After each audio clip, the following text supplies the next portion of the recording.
Welcome to the NCAA Softball Regionals presented by Capital One. Today, the Austin Regional gets underway with the Big 12, Big 10 battle between Baylor and Wisconsin for the right to advance into the winner's bracket here at McCombs Field this weekend. The Badgers enter the weekend the number 2 seed here in the Austin Regional, while the Bears are currently third, and our second game today will feature the defending national champs Texas taking on the Wagner Seahawks.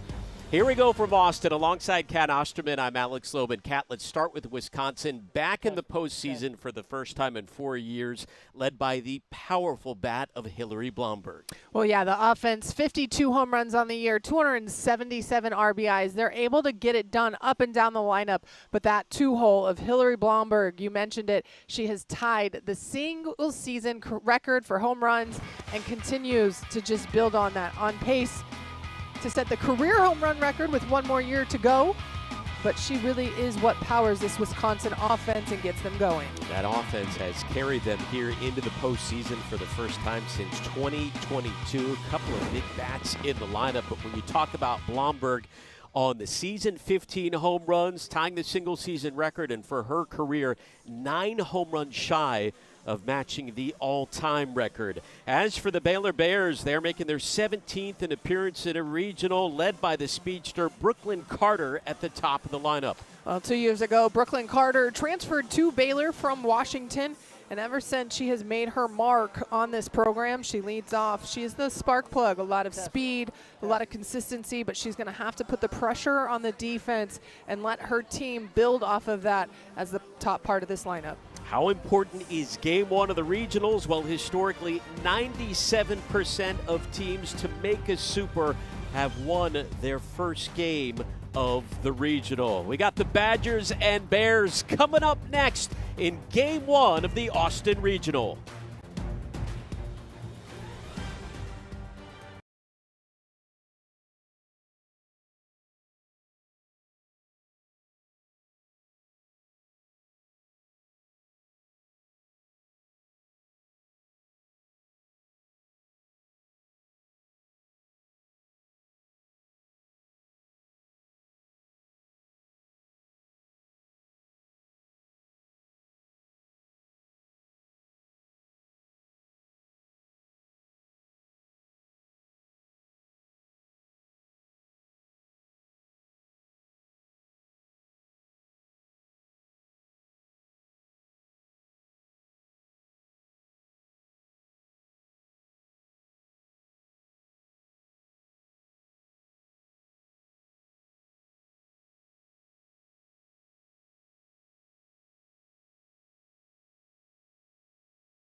Let's take a look at Baylor's starting lineup, brought to you by Capital One, one of the fastest teams in the Big 12, second in the conference in stolen bases. We talked about Brooklyn Carter's speed at the top. That offense will be going up against Shelby Jacobson, the senior in the circle for the Wisconsin Badgers. Well, Shelby Jacobson having a career year in the circle, named third team All-Region. The only all-region nod for the Wisconsin Badgers, but Coach Yvette Healy praises just how much work Jacobson has done with their pitching coach, Mike Roberts. But just 6 wins going into this season combined, and coming out and having an all-region type year. Such a special moment for the senior. At 14-9 on the season, so here we go, set to get underway. First game of the regional, Brooklyn Carter at the plate. And the first pitch delivered by Jacobson misses for ball 1 for Wisconsin. It's their 10th overall regional. For the Baylor Bears, their 3rd in the last 4 years. After missing out last season, Interesting enough, talking to Glenn Moore, he said he thought they had a better shot last year. He said that was one of his best teams he's ever coached, was bummed that they didn't get in. But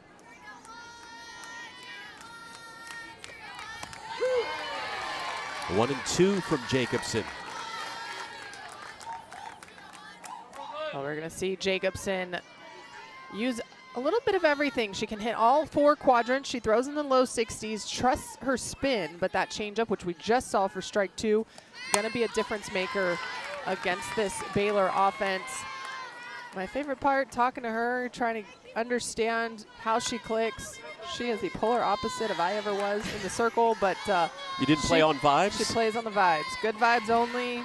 She stays loose, cracks the jokes, keeps everything light out there on the field. It is a very loose and relaxed Wisconsin team as Jacobson fields that one for out number 1. Said they are just thrilled to be here again after missing out on the postseason for the last 3 years. Definitely have some added motivation and bulletin board material. When the all-conference team was recently announced, not a single Badger made any of the all-Big Ten teams. And also, Kat, they took notice of the fact that some publications called this, quote, the most boring regional in the country, and that Texas would cruise through it. Their head coach, Yvette Healy, took notice of that and made sure her players were aware of that as well. She knows how to get them fired up. In the past, you talked to Yvette Healy, and she does a lot of book studies and all sorts of things to get the team gelled, and she's like, I didn't really have to do that this year with this group. And when you have that, you know it's a player-led team at that point, and that they can write themselves. You don't always have to be the one involved. But she knew just enough to be able to hit that forward button and send some material to get them going. Wisconsin, the number 8 seed on their side of the bracket. And again, the number 2 seed here in the Austin Regional. Foul back off the bat of Faith Piper. Moved up to the 2 spot in the lineup. The sophomore has been one of the most impactful hitters for the Bears this season. 2nd on the team in doubles and 3rd in batting average.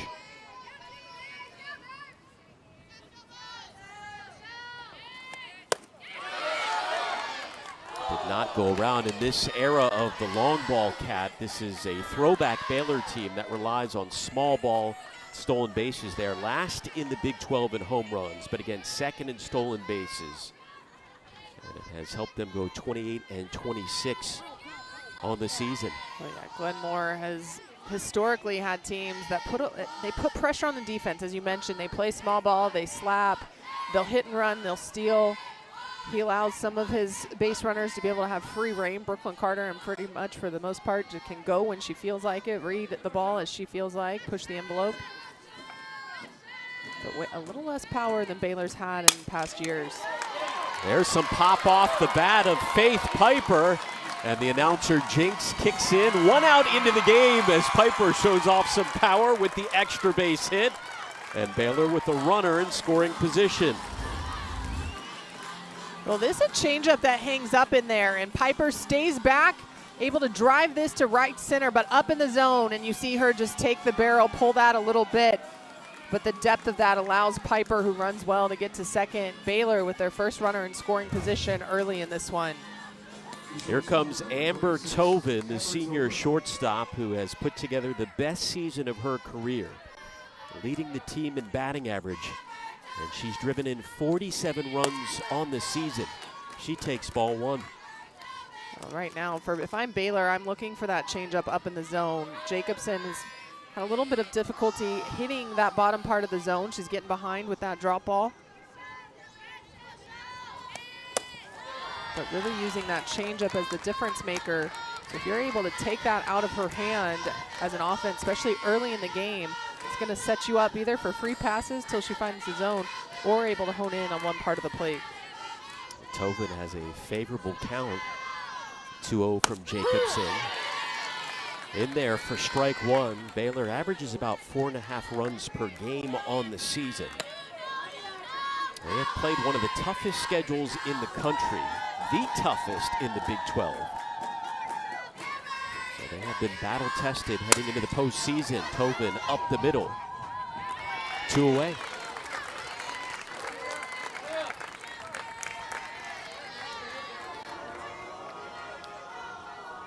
So it'll be up to Leah Cran with a runner on third.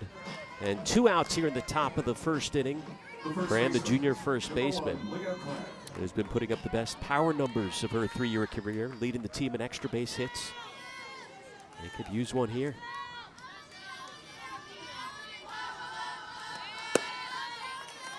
And again, a first pitch ball from Jacobson. Well, Jacobson trying to induce some ground balls, let her defense work, but unable to spot that drop ball at the knees.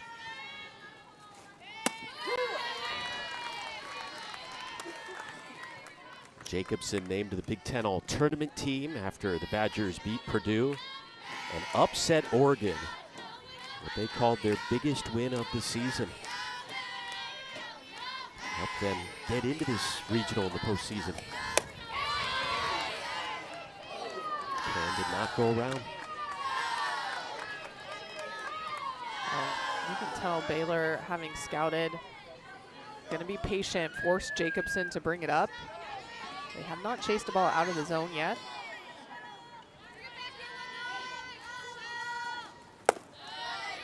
Excuse me, 3-1 there. And you talk about Jacobson. You know, you mentioned her career numbers heading into this season, 6 victories. Her head coach, Yvette Healy, said people don't understand how hard it is to go from not being an ace the first 3 years of your career to suddenly being thrust into that role in your senior season. And already in a bit of a pickle here with runners on the corners and 2 away.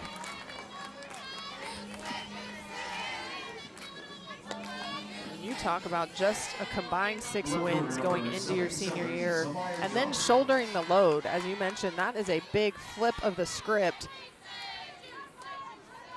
But you talk to Shelby Jacobson and just another day at the ballpark for her. Delivers first pitch strike to Samaya Jones, the sophomore transfer from LSU who has gotten hot late in the season. Look at her batting average at .236. It may not jump off the screen, but keep in mind in mid-March it was 100 points lower than that. She hit 300 in Big 12 play to become one of their best hitters in the second half of the season. Now you talk about this Baylor squad, and they're extremely young, and you talk about young and inexperienced. 2 sophomore pitchers that transferred over, 21 innings combined between the 2 of them as freshmen. Samaya Jones transferred from LSU, very limited time there as a Tiger. Then you thrust them, and same thing we talked about with Shelby Jacobson. You thrust them into playing every day. They have to catch up to speed as you would if you were a freshman playing every day. So I think you see from Samaya Jones getting acclimated to being able to be one of the hitters who's always in the lineup for Glenn Moore and starting to get adjusted to Division I pitching. Count even at 2 with 2 on and 2 away.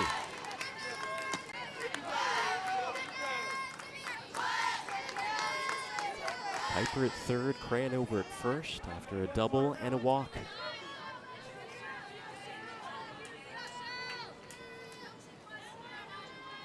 Two from Jacobson.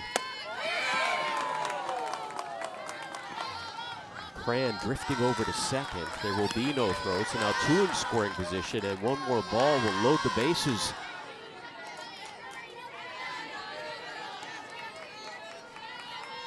Jacobson, 25 pitches thrown here in the first inning. Payoff pitch on the way to Samaya Jones.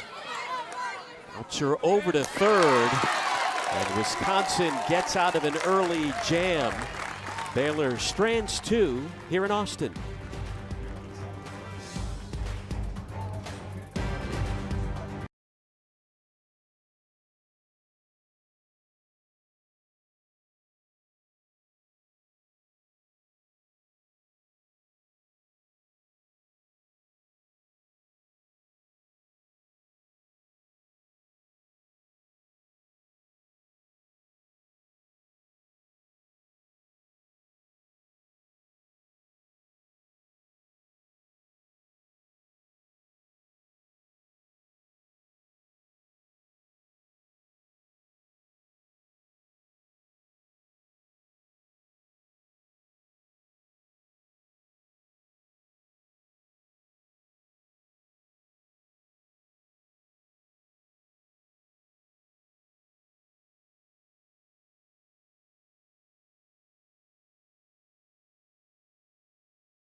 Let's take a look at Wisconsin's starting lineup, brought to you by Capital One. How about the freshman season by Jacqueline Showalter in the 3 spot? She has set a new freshman record for the Badgers with 13 home runs on the season.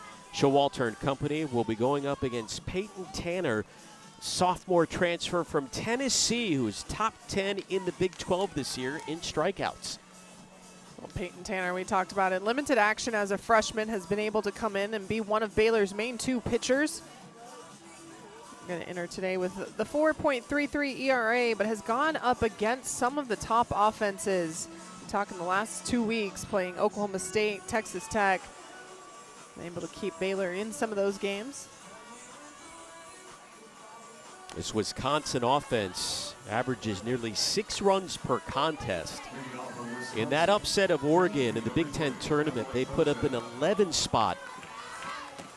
Most by the Badgers ever in a Big Ten tournament game. And their first pitch misses to Emily Bojan, one of the 3 seniors on this team, who has saved her best for last, having a career year, hitting .355. And came up big in that win over Oregon in the conference tournament, smashing one off the scoreboard in College Park, Maryland.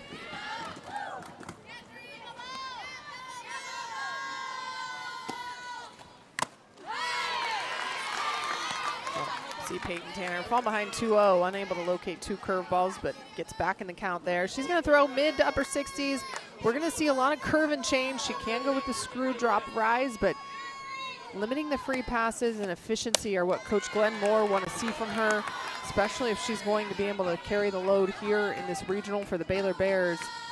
She joked with us, Alex, I've had a decent changeup, but I never really was a changeup pitcher, and joked with my family and coming back to school that, hey, I'll be a changeup pitcher, and sure enough, her changeup has been a difference maker.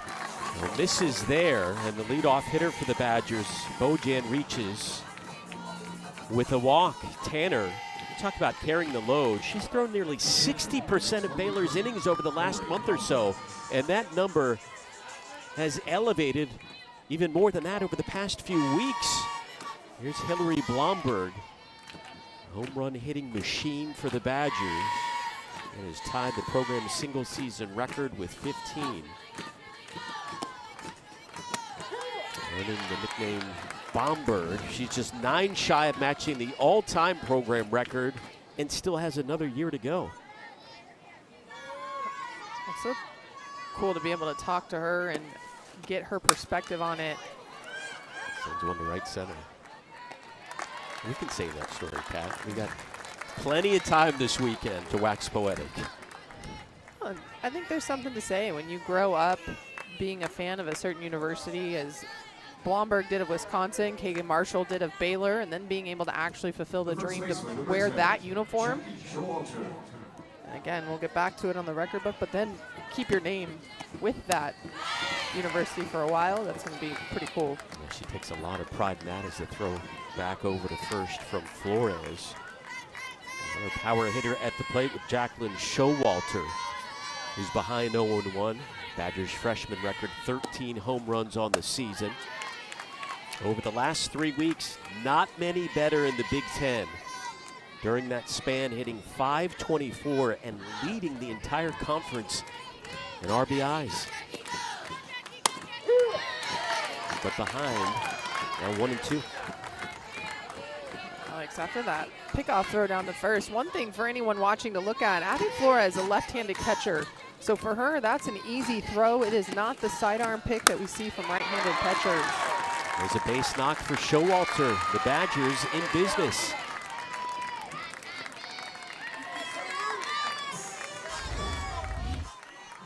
Well, ahead in the count, Peyton Tanner just throws this pitch too good. That is right down the middle, and Showalter able to just get barrel there and drive an off-speed pitch out to left field. Both teams starting to put runners on early in this game. The big key will be who can cash in first. Badgers will send over a pinch runner. Sydney Spear taking over at first. Bojan is still at second.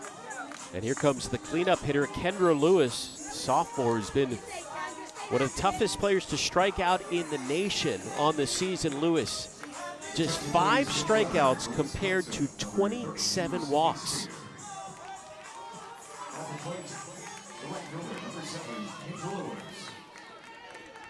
See how she fares here against Tanner. And takes ball 1. So Baylor had 2 on in the top half of the inning, both in scoring position. Here's Wisconsin with runners on first and second after a walk and a single. Third playing in. There's a strike from Peyton Tanner.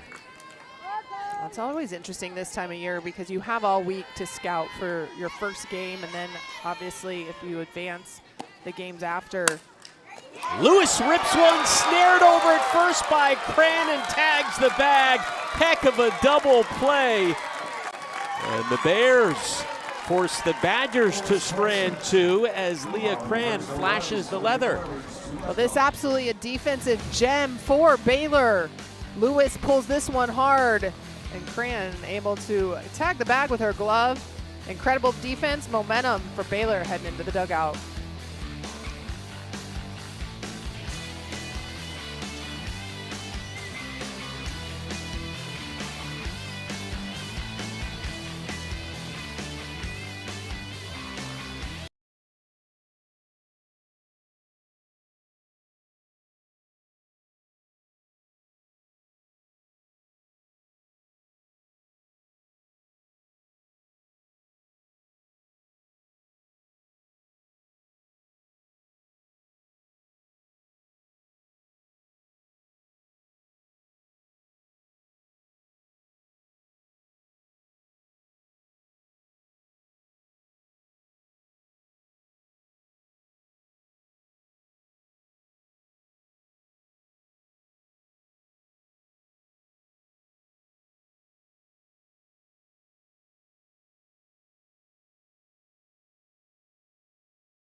Look, we didn't know who was going to be #1. This is probably one of the first years where it was not clear. You share a little bit later. Holly Rowe has that interview. Led by Sydney Trujillo.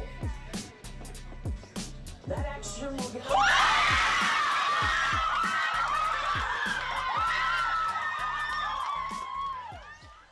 It's one of the best parts of the postseason, seeing the reactions from teams all over the nation. When you look at the Bears' tournament resume, 41st in the RPI. After that selection was announced, Glenn Moore said there was a huge sense of relief in the room. Said you could even feel there was some tension at practice before that announcement. They weren't sure what was going to happen. I mean, listen, he told us last year he felt like they had the best team in program history and they didn't even make the tournament.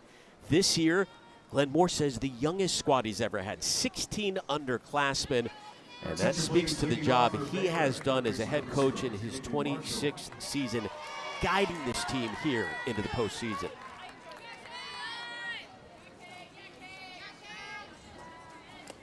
Glenn Moore has been able to weather adversity year after year, whether it's injuries, a lot of graduations. As we mentioned, the youngest team he's probably ever had in his tenure right here this year. But because he can weather it, then it eventually trickles down to the team, and we talked to them. They said, we've been through adversity, we've been tested. We believe that we're prepared for this. Obviously, they were excited to head just right down the road.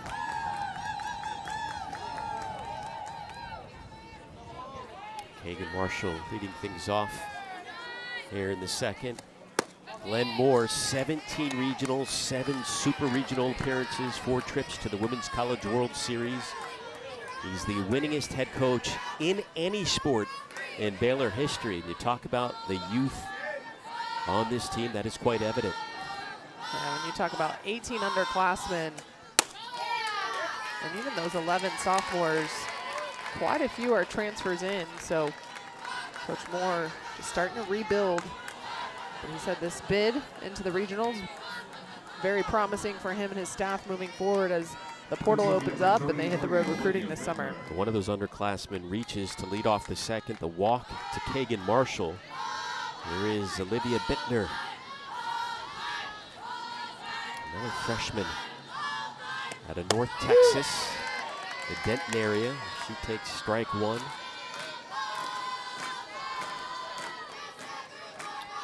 It's a Baylor team that has just had so much bad luck with injuries over the past few years. We mentioned the talent Glenn Moore thought he had on his team last year.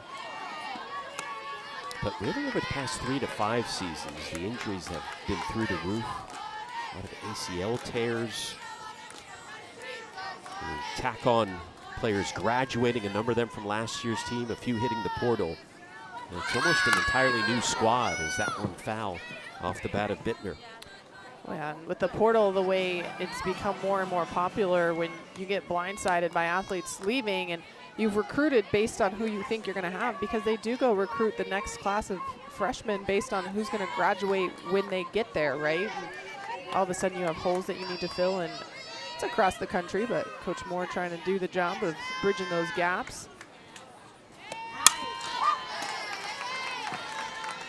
I'll tell you though, Alex, at the beginning of the year, Coach Glenn Moore was high on both these freshmen that are hitting back-to-back. Kagan Marshall, who's been in the starting lineup most of the season, but Olivia Bittner, he says she has some power that once she can get going, it's going to be unbelievable for Baylor fans to watch. Sends one to left, and Crane is there. One away.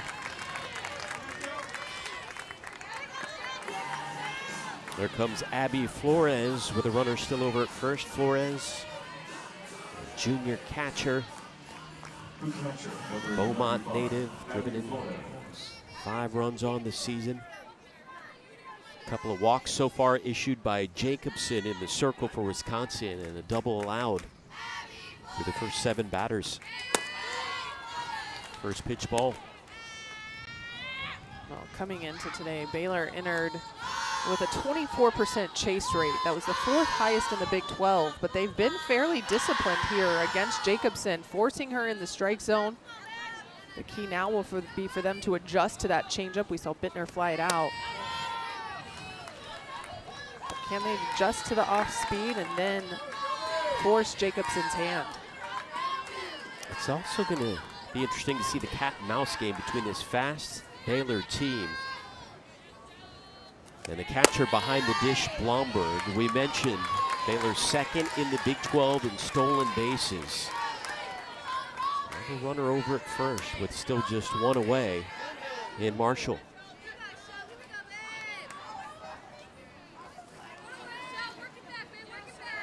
Blomberg, meanwhile, has thrown out 12 base runners this year. And that'll be an interesting battle as that last pitch from Jacobson finds the strike zone.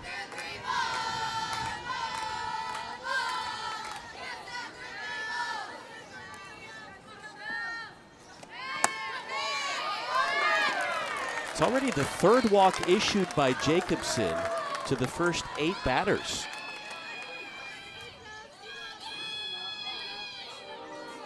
Well, that 3rd walk for Baylor so far, it's most in the last 10 games. So you can tell they have a plan to be patient against Jacobson. They were just 9th in the Big 12 in walks. Another freshman for Baylor at the plate taking ball 1. Gianna Gussman is a top 15 recruit in the country coming out of Riverside, California. 14 RBIs in her first season. And Wisconsin will call time to talk things over in the circle. Well, the way this is going for Baylor, and not surprised that they aren't ranked higher in walks, because when you're an offense that wants to use your speed, you're going to try to attack normally earlier in the count. But with the scouting, it looks like Baylor, knowing Jacobson's going to try to work around the zone and get you to chase, they're being extremely patient, which means they don't have to force the action. Jacobson's giving them the bases, but now with runners on, they do have to figure out, okay, how are we going to cash in on the pitch that is around the plate? Shelby Jacobson did have 108 strikeouts coming into today, but conversely also had 88 walks on the season. You can see the breakdown, more balls than strikes right now. And we talked about it. The little bit of an inexperience first 3 years. You come in, not only are you coming in to play, it's your first regional. It's in a big environment. You know that this is, a win and go on game. Comes back with a strike.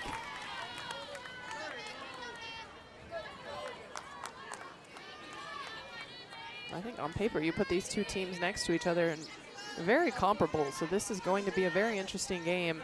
I really think it's going to be on momentum, or if you're Wisconsin vibes, who can take control of that first. Jacobson now ahead of Gusman 1-2. And Shelby Jacobson, 6 total victories in her first 3 years in Madison, 14 this season. Big pitch coming up. Swing and a miss. And there is strikeout number 1 on the day for Shelby Jacobson. Well, runners in scoring position. The senior steps up here, uses this screwball in the outer half. It's tailing away from Guzman. Guzman unable to get a piece of that, as you see that just tail off the corner of the plate. Nice pitch by Jacobson. 2 outs for Brooklyn Carter as we go back to the top of the lineup. She grounded out to begin the game. This one gets past Blomberg. And for the second straight inning, runners on second and third with 2 outs for the Bears. Mix up there between the senior and the junior battery. That Healy looks on after another first pitch ball from Jacobson. The 1-0 to Carter. That one inside, nearly caught her.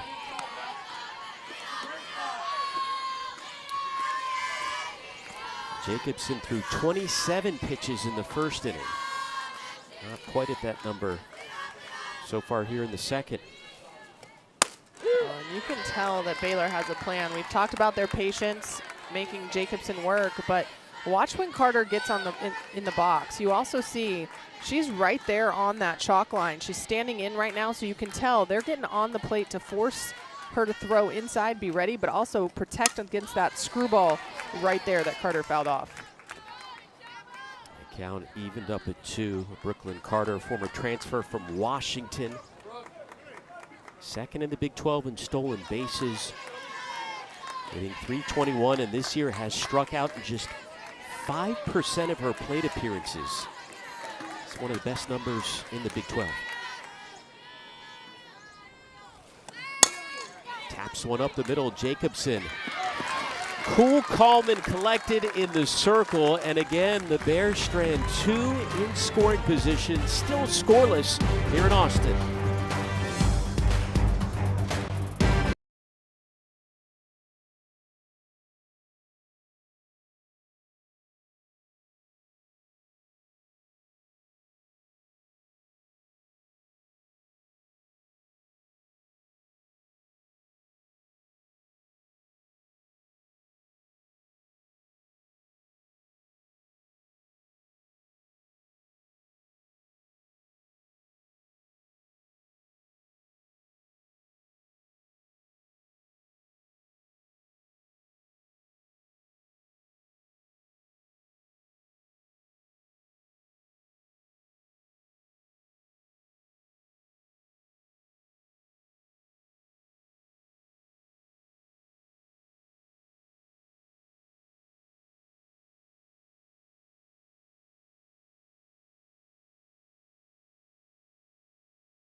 Well, to say Wisconsin is making the most of their time in Austin would be an understatement.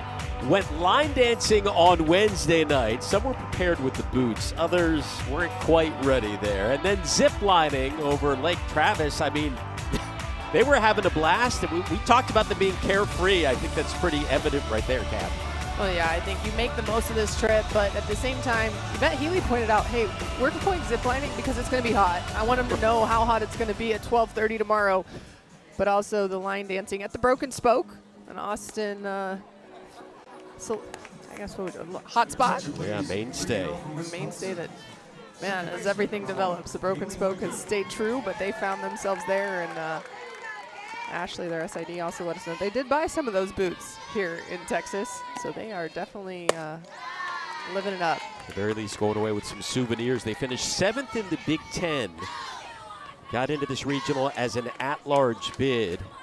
Yvette Healy posting back-to-back 30-win seasons for the first time in more than a decade.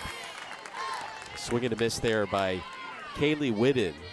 Yvette Healy mentioned, listen, she was concerned that this senior class would go their entire careers without experiencing the NCAA postseason. He's just so thrilled for those 3 seniors. They get to be a part of this action and this atmosphere. Go zip lining and line dancing and all the above. You ever been zip lining?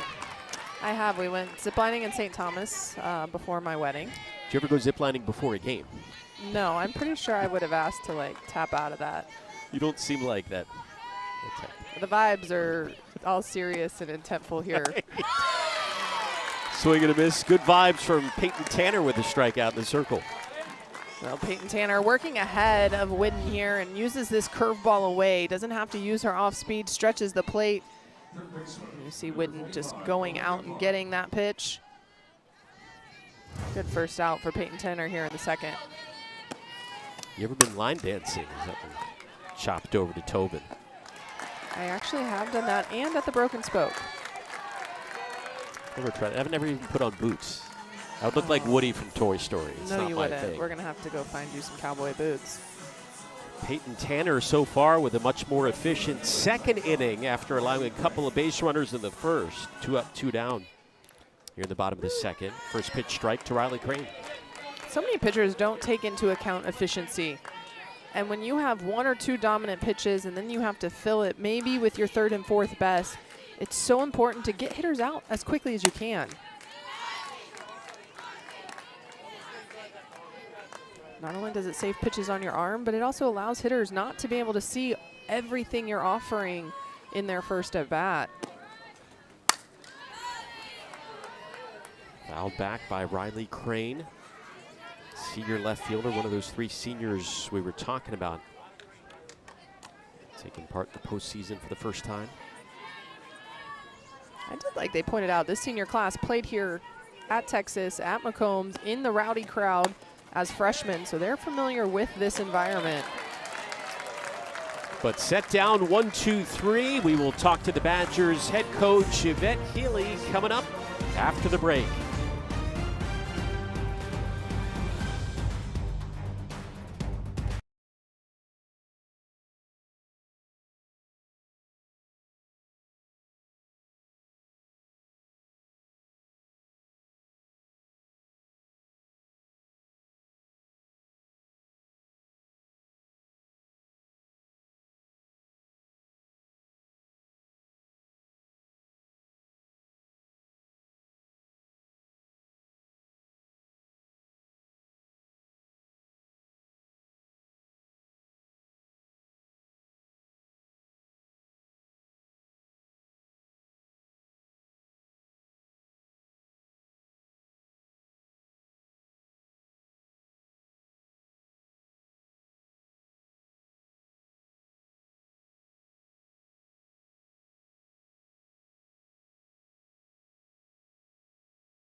Still scoreless here in game number 1 of the Austin Regional between the Badgers and the Bears. Now joined by Wisconsin head coach Yvette Healy. Coach, you're back in the postseason for the first time in 4 years.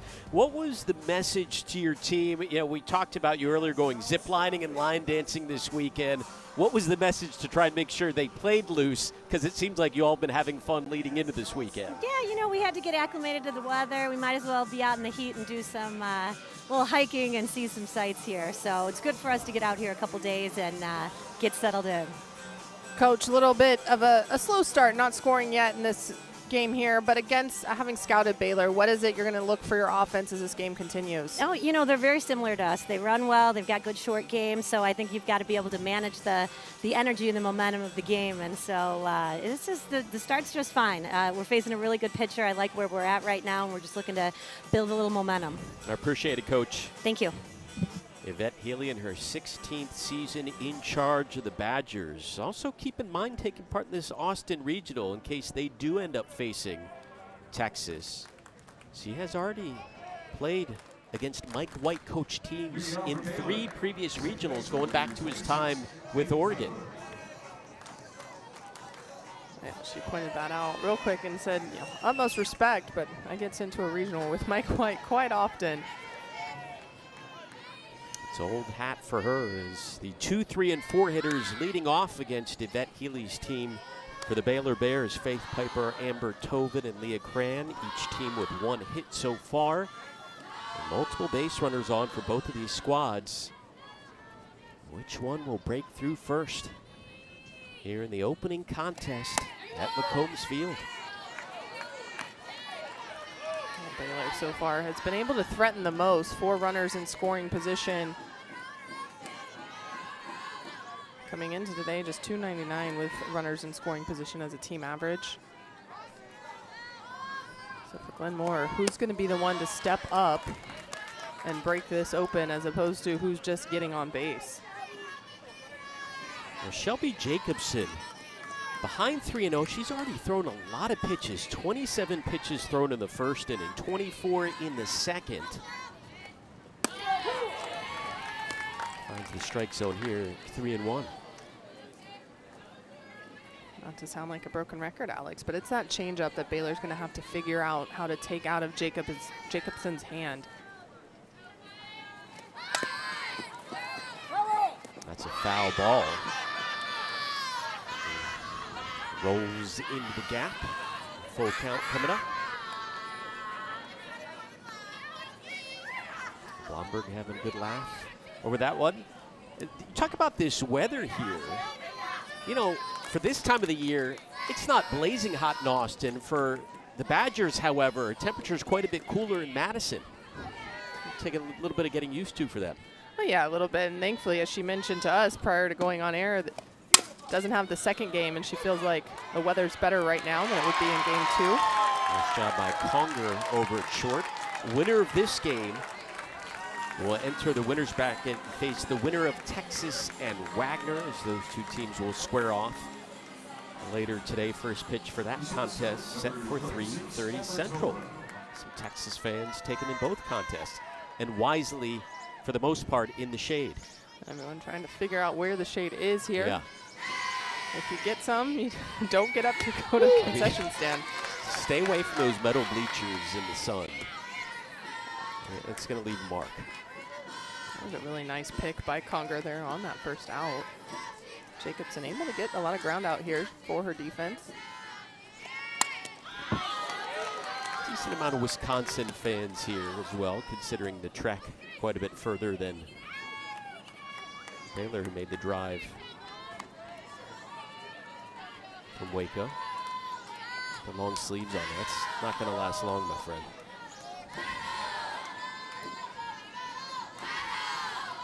Oh, 2 coming up to Tobin. Pops it up.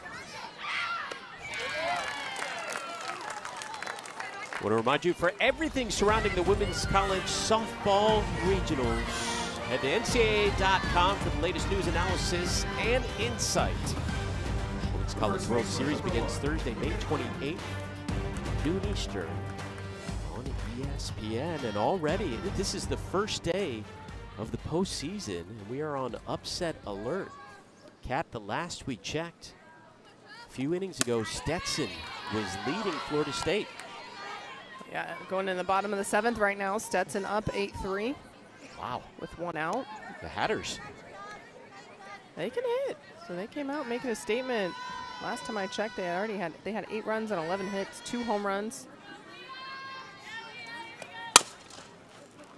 Shot foul. Like I said, going into this postseason, you know who your first matchup is on Sunday. So Monday, Tuesday, Wednesday, you are truly preparing and scouting over and over about what arm you think you're going to see. A lot of times it's usually pretty easy to predict which arm you're going to see. And if you can come out swinging on all cylinders right out the gate, you put a team on their heels, and Stetson took the lead early. It's just the second game of the NCAA postseason to get underway, and already potentially unexpected result. Count 2-1 with 2 away here to Leah Cran, the cleanup hitter who walked in the first inning. Belts one to left field. Crane gets Cran, and it's a 1-2-3 third. On to the bottom half we go. Scoreless between Wisconsin and Baylor.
Taking a look at the 16 host sites for the regionals around the country. A big concentration in the South, the SEC. A few outliers out on the West Coast, in LA and Oregon, but for the most part, a pretty dense regional site map here in Austin. Wisconsin and Baylor kicking things off. Wisconsin, the 8 seed in their side of the bracket, the 2 seed here in the Austin Regional, taking on Baylor.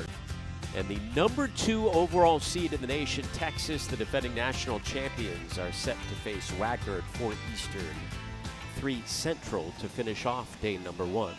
Here from McCombs Field.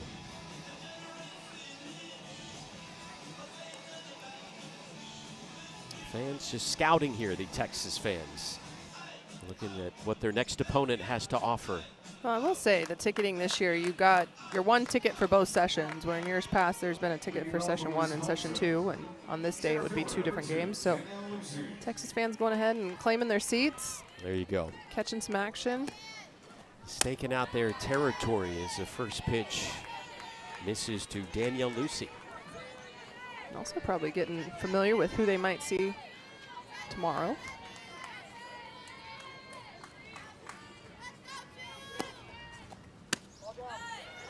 I keep going back and forth. If I were in this regional as a player, would I be excited because I'm done early because it's 2 earlier games, or would I have wanted the evening because it's a little bit cooler? It's a good question. We had pretty cool temperatures early in the week here in Austin. It's supposed to be around 90 today, and tomorrow and Sunday. Of course, tomorrow, the big day, will have 3 games in action here from McCombs Field, and then 1, 2 if needed on the final day.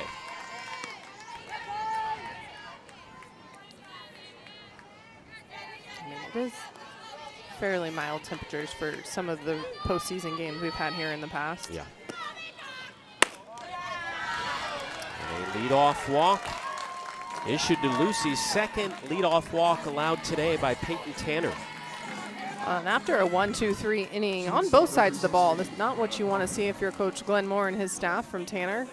Go right at 8 and 9 hole, force them to earn their way on base by swinging the bat.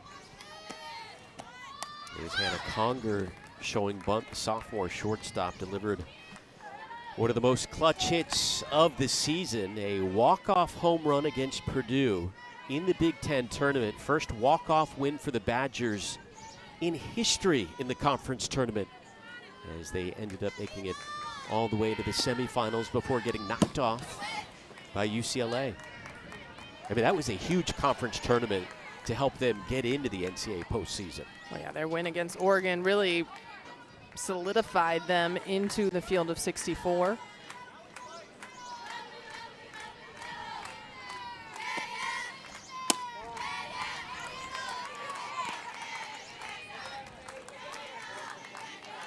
Conger's gotten hot at the right time of the year. Sophomore had 2 home runs in the regular season. That's it. None in the last 24 games.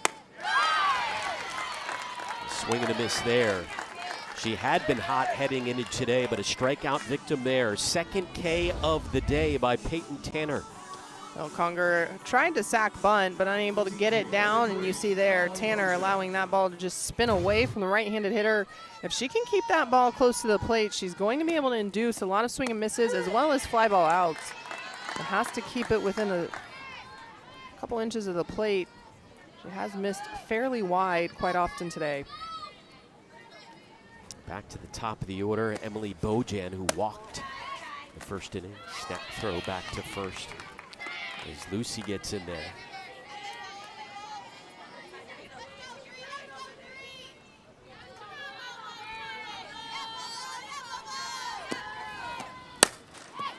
That one gets past a diving Marshall, and here come the Badgers. Rounding second is Lucy, and Wisconsin with runners on second and third and only one away.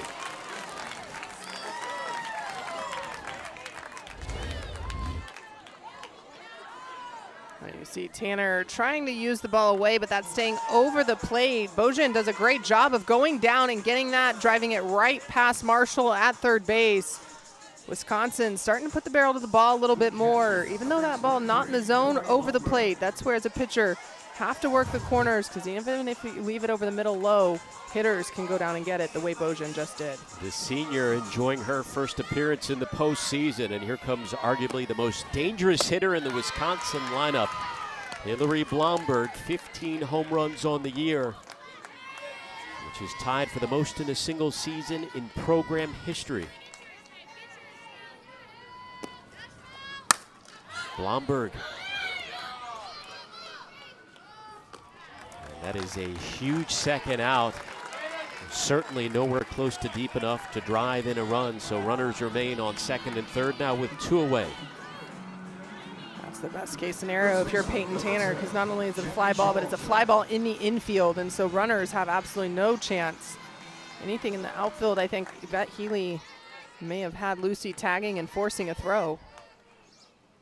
There's Jacqueline Showalter, the powerful freshman, 13 home runs on the year.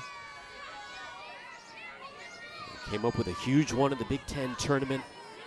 Badgers were down to their last 4 outs, trailing by 3 to Purdue when she launched a game-tying home run in a contest they would eventually win.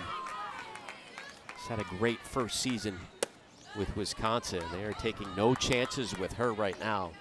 Looks like this is going to be an intentional walk to load the bases.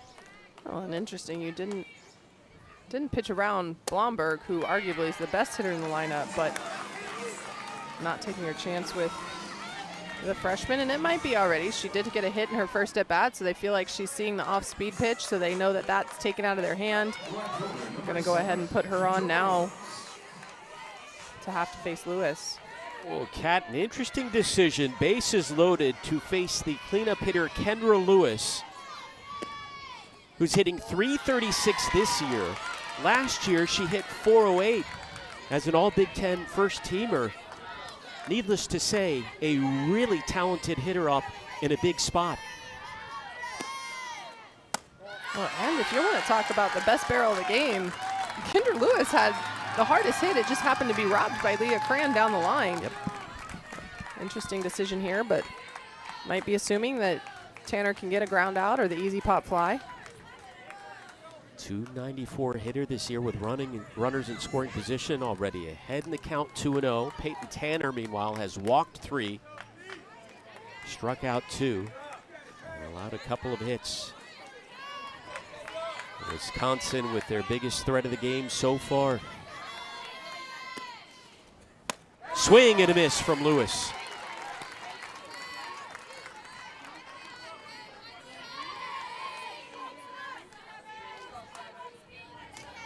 Six home runs on the year, 34 driven in for the sophomore. And Peyton Tanner now 1 ball away from walking in the first run of the game.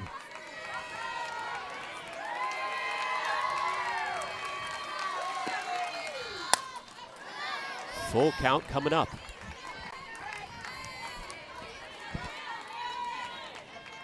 Lucy over at third, Bojan at second, and Showalter at first. Nowhere to put Lewis. Lewis pokes one down the line. And Lewis flies out, leaving the bases loaded. Peyton Tanner getting out of a major jam for the Bears. We'll talk to their head coach coming up next.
Welcome back to the NCAA Softball Regionals presented by Capital One. Got a pitcher's duel here in Austin. 8 combined runners left on base, scoreless as we head to the 4th inning. Now joined by Baylor head coach Glenn Moore. Coach, that was a gutsy decision that last half of the inning to load the bases to face Kendra Lewis. What went into that call?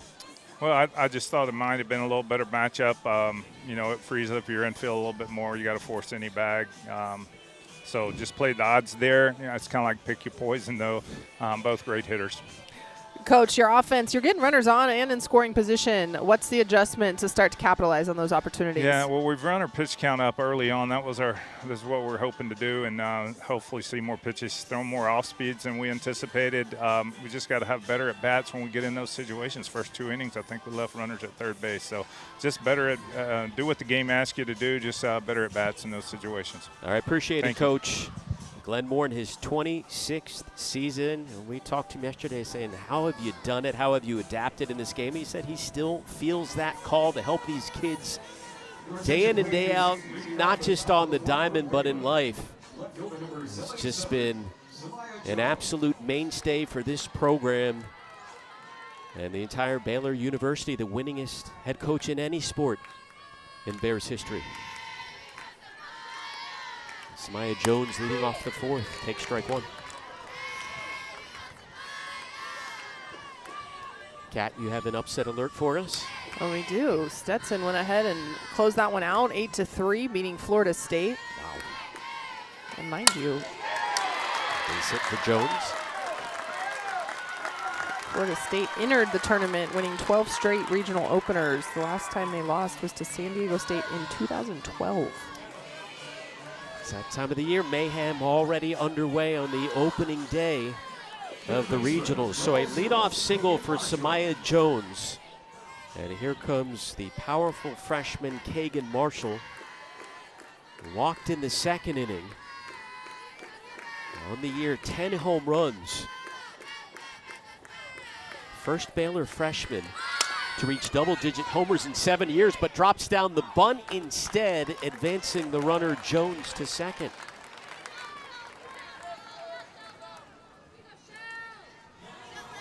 Well, Coach Glenn Moore, as he just mentioned to us, he's going to do what the game tells them to do, and right now they're not able to drive in all the runs, so trying to force some action on the defensive side, get Samaya Jones in scoring position.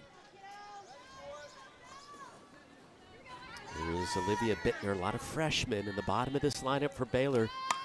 Trying to come through here in the postseason, and she fouls one back. Bittner just missed that one straight back. The key for the young hitter is to be able to know, okay, I just fouled that straight back. A changeup might be coming. Can you adjust to that speed difference? Understand what a pitcher's trying to get you to do in this situation. Shelby Jacobson in the circle, getting close to 70 pitches on the day. Through just 3 1/3. Getting a little bit more efficient, though, as the game goes on. Blomberg, nice job keeping that one in front of her, as Jones had to hurry back to second. Oh, I like that lead by Samaya Jones. She saw that it was in the dirt, took an extra couple steps, then saw it wasn't too far away from Blomberg, got herself back. But as a runner, see it in the dirt, force catcher's hand if you have to.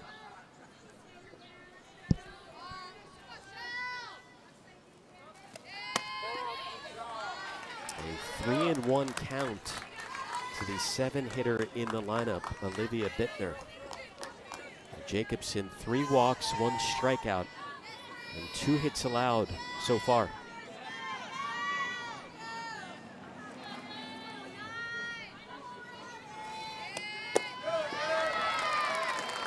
Walk number 4 for Jacobson.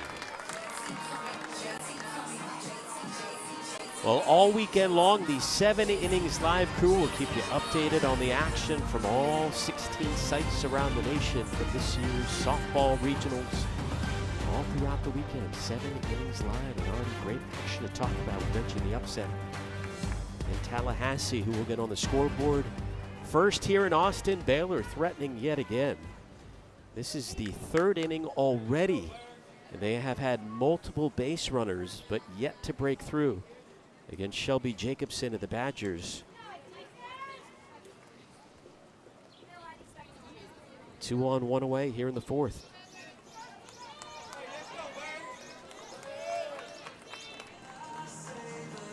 Coach Glenn Moore going ahead and inserting a pinch runner over there at first base for Olivia Bittner.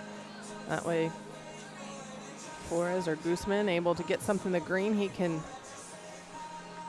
go ahead and put runners in motion. Gigi Lindsay, sophomore. And a pinch hitter coming up as well, Casey West, who as a pinch hitter probably delivered the biggest hit of the season a few weeks ago. A pinch hit, 2-run single in the 7th inning of their upset win over Texas Tech. A monster at bat that was for the 5th-year senior. Trying to come through here in the postseason. We got to talk to some of the Baylor players and asked, who's underrated? And first they mentioned Samaya Jones, who led off this inning, but then one of them said, oh, Casey West. She just has ice in her veins. Nothing phases her. She can be 0-2, which she was. West over to second, handled nicely by Witt in the toss to second for 1. But the nice defense at second base by Kaylee Whitten, the sophomore. 2 away, runners on the corners. Casey West advances Samaya Jones into scoring position. Had a hard ground ball just right at Whitten there. Communication between her and Conger, though, for the double play, not as ideal as Wisconsin would like. Here's the freshman Gianna Gussman, who fouls one back. Baylor has left 4 runners on so far.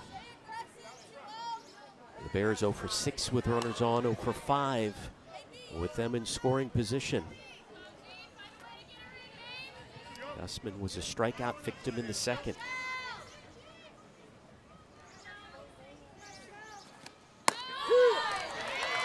And now Jacobson, a moment ago was 2 on with 1 away. Now she's 1 strike away from getting out of yet another jam. She told us she doesn't really feel pressure. That heart rate doesn't go up with runners in scoring position or tight situations, so she's just continuing to make her pitches right now. And makes another one there to end the inning. Jacobson with the strikeout. The Bears strand 2 more. Well, Jacobson just continuing to hammer the outside part of that plate against Guzman. Able to get the big strike 3 for the Badgers.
There is nothing like the Women's College World Series.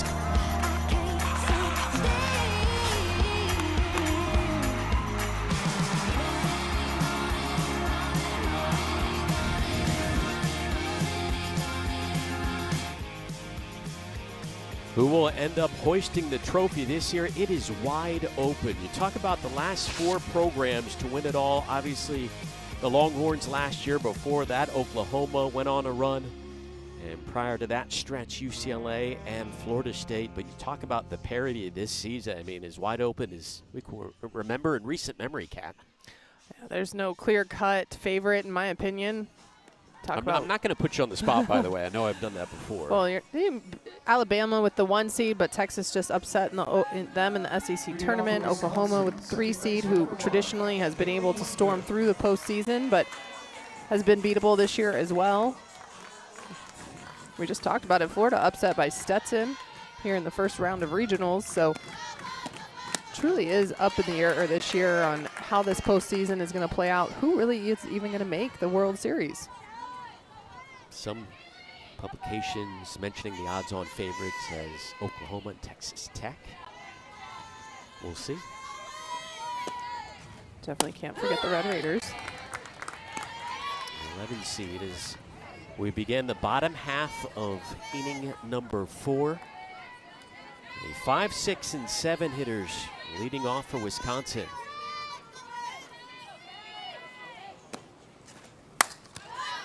Popped up the foul territory from Kaylee Whitten, who struck out in the second inning. Both of these teams have threatened, but the pitchers Peyton Tanner for Baylor and Shelby Jacobson for Wisconsin have done their part so far. We talk about the vibe staying loose for Jacobson, but Peyton Tanner, she almost gets better as there's pressure put on. Saw her get out of the big bases loaded jam and just cool, calm, and collected as she came off the field. Transfer from Tennessee. Appeared in 9 games for the Lady Vols last year. A couple of starts for a team that made it back to the Women's College World Series. Whitten lifts one to left center. Carter's there. Tanner last year for Tennessee threw a perfect game against Delaware State, but I mean, you look at that staff, she was stuck in a logjam behind Carlin Pickens, Sage Margetko, Aaron Newer as well, who's had another phenomenal season, and felt like it was time to make a move and ended up in Waco.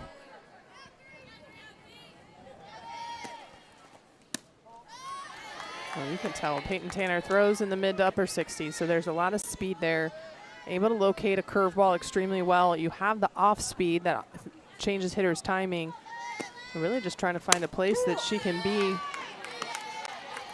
one of the go-tos, and she found that as she went into the portal. And sometimes you get in a staff, and when other people heat up, it's not about what you can't do. It's more just about what they are doing, and if you don't fit in that picture, go find yourself a home that you do fit in, and Peyton Tanner has found that in Baylor. 90 strikeouts on the year with the Bears. Mentioned threw a perfect game last year for Tennessee. A few hours after perfection, her then teammate Carlin Pickens threw a no-hitter against Indiana State as part of that doubleheader. And as you mentioned, now it's all on her shoulders as the ace for Baylor, especially late in the year, has really taken on that role. And strikeout number 3 here in the opening game of the regional for Peyton Tanner. Well, Tanner hammering the outer part of the plate, curveball, curveball, foul ball, and then she freezes Bark. This is screwball on the inner half and absolutely freezes the righty. Nice second out there by Peyton Tanner.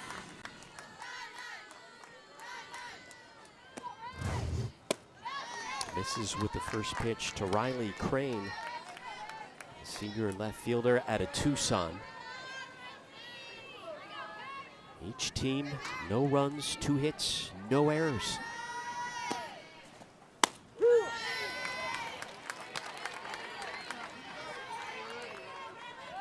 you looked at this matchup on paper, Wisconsin with a lot of power, Baylor with a lot of speed. So far, no home runs, no stolen bases, just pitching and defense, and that continues here in the bottom of the 4th inning, scoreless now after 4 in Austin.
Welcome back to Austin, Texas. We got horses, longhorns.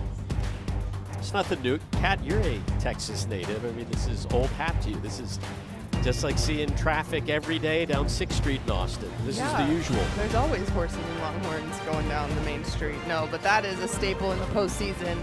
He brings his longhorn, he brings his dog. He will circle McCombs Field a couple times. This one off the bat of Brooklyn Carter. Into left field. Longhorns, the softball team, will take the field later on today. First pitch set for 3 p.m. Central for Eastern against the Wagner Seahawks. They're the defending national champions waiting in the wings. You never know, they might invite him to come on the field too. Take a lap around. Kavan there. At Texas, the number 2 overall seed.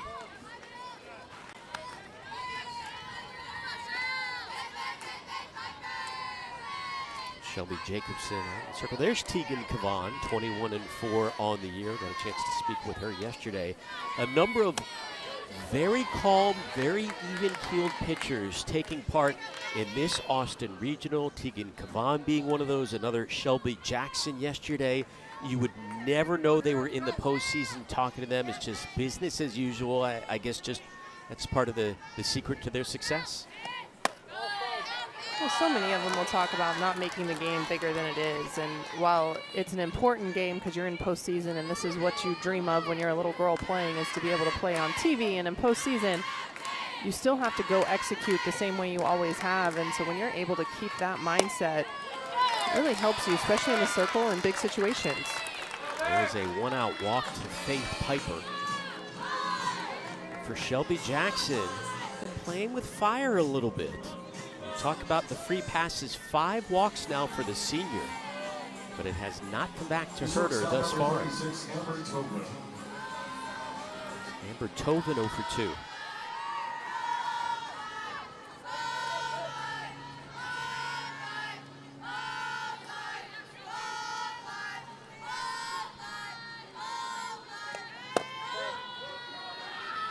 First pitch ball. Jacobson, threw more than 50 pitches in the first 2 innings. Settled down after that, but now her teammates will go out to talk with her in the circle, as well as her head coach, Yvette Healy. Jacobson, more than 80 pitches thrown on the day, but a big chunk of that coming in the first 2 frames, Kat. And you could tell, Coach Moore told us that their plan was to try to make her pitch count rise, make her throw a lot of pitches, and they did not. But then you see the middle innings, she's able to settle in. They became a little bit more aggressive. We saw Brooklyn Carter, first pitch of this inning, go ahead and fly out. But Coach Moore wanting them to work the count a little bit. But at the same time, if you get a pitch you can drive, you have to be able to be on time with it. And I think that's the difference, is when they are seeing a pitch in the zone, they haven't been on time to be able to get that big hit. Tovin, 100 career RBIs. Former top 10 recruit.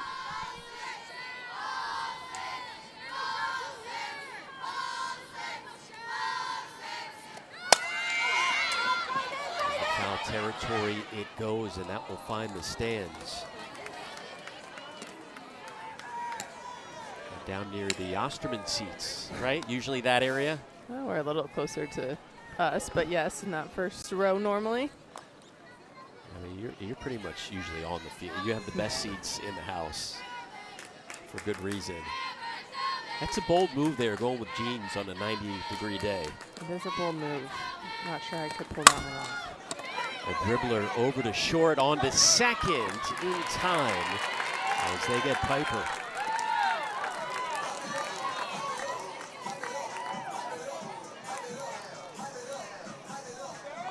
So 2-way runner over at first, and here comes the cleanup hitter, Leah Cran. Who walked in the first inning and flew out to end the third. Oh, interesting there. I thought that ball was slow enough hit that Piper should have been able to reach second, that the only play they would have had was across to first, which I thought would have been close to.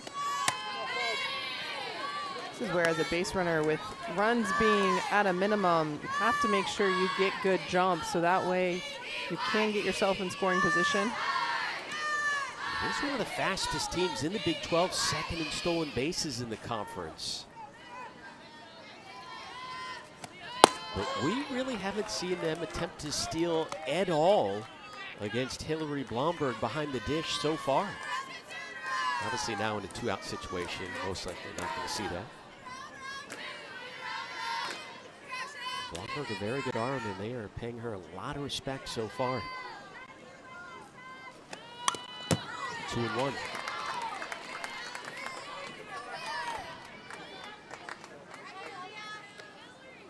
Leah Cran, a couple of years ago, suffered a season-ending knee injury, but battled right back. And this year looking better than ever, leading the team in extra base hits, most doubles by a Bear in 4 seasons. Blomberg keeps that one in front of her. The throw to second, not in time. A close call, but Tobin beats it out. And she is now in scoring position. Well, this ball gets away from Blomberg, but not very far, but a nice throw. And if Tobin doesn't slide to the back part of the bag, she is out with that throw, but a great slide by Tobin to force Conger to have to reach and tag the senior in there safely. 3-1 to Cran, and we go full. Baylor has had their opportunities, but they are 0 for 8 with runners on and 0 for 6 with runners in scoring position.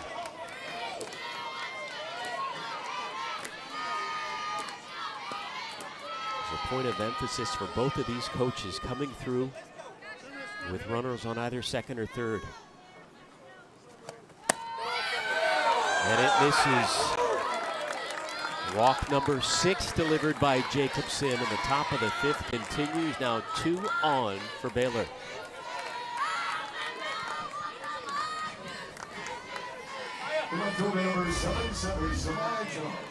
Well, Jacobson has thrown quite a few pitches that have issued walks. That one probably the closest one, called ball 4. She thought she had that.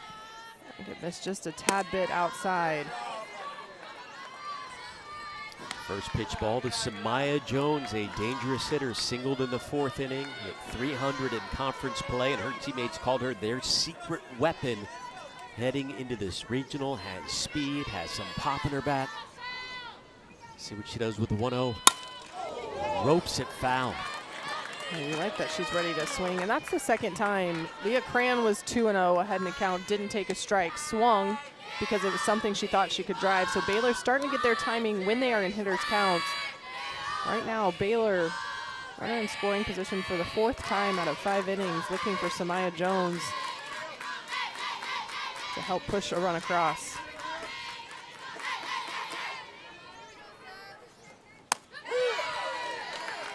Big called strike 2 for Jacobson, who is up over 90 pitches on the day. 6 walks, couple of strikeouts, 2 hits allowed.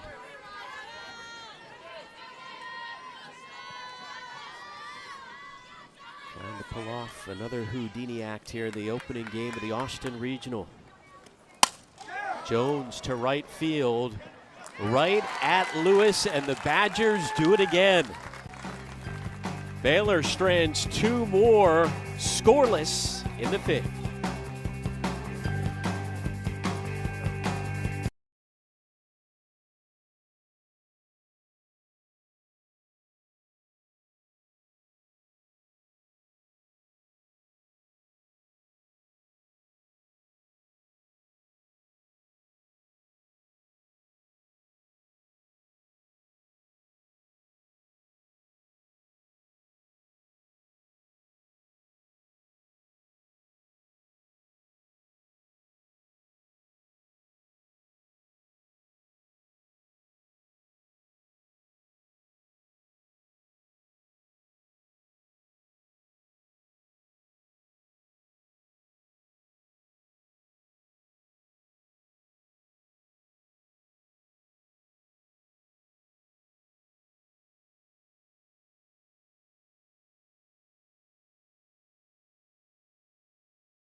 The Austin Regional underway.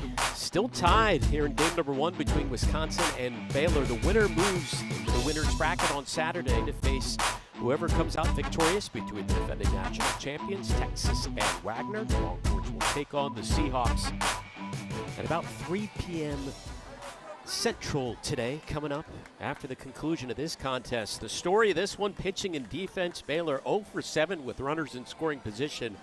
The Badgers 0 for 3 in those situations. Wisconsin trying to break through here as we begin the bottom of the 5th inning in Austin.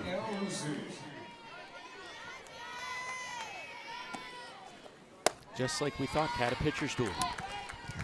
That 100% what we predicted here. But you do have to tip your hat. Both pitchers have been able to get themselves out of jams. They both stayed pretty consistent as far as inning by inning, attacking the strike zone, getting weak outs. There have really only been a couple even hard hit balls that have resulted in outs. But both sides have had their opportunities. Danielle Lucy. James had to wait a while, 1 away. 5 in a row set down now by Peyton Tanner. When you look back at the beginning of the game, 2 of the first 3 batters reached for Wisconsin. It looked like, okay, is this going to be a rough day for Tanner? But really, she has settled down nicely, the ace for the Bears. There's Hannah Conger. Tanner struck her out in the 3rd. Well, and even escaping that first inning, it was a line shot down the line that if Leah Cran doesn't snag it, it might score the run. But Leah Cran snags it for a double play, and that was probably the best barreled up ball we've seen by either team.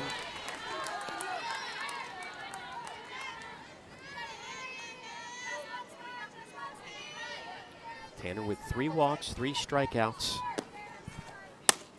2 hits allowed, a single and a double. Top 10 in the Big 12 in strikeouts this year. 91 strikeouts, has thrown 93 walks, but he's kind of managed that so far today, and now battles back to even the count.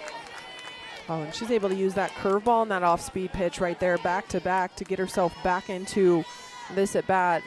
That's huge because that's 2 different speeds that you just changed a hitter's timing with. Now opens up for her with 2 strikes. Full count coming up to Conger.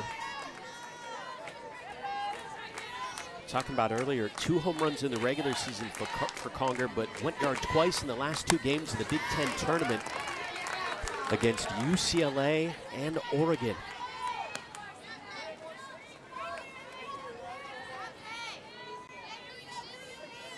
Seventh pitch of the at-bat on the way from Tanner. And there will be an 8th. And at this point in the game, you would expect for at-bats to start to go a little longer as both teams are getting ready to start their 3rd time through the order. They know what each pitcher is throwing at them, what their tendencies have been. And this has to be right in your wheelhouse. Pitcher's duel on the opening day of the postseason here at McCombs Field, your old stomping grounds. Can't ask for anything better.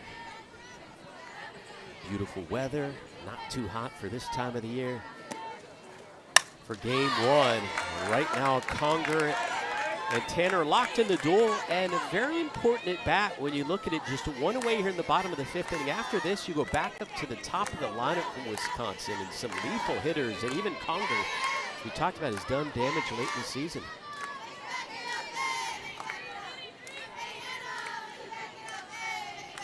Payoff pitch. And a hard-earned walk by Hannah Conger in the 9th spot for the Badgers.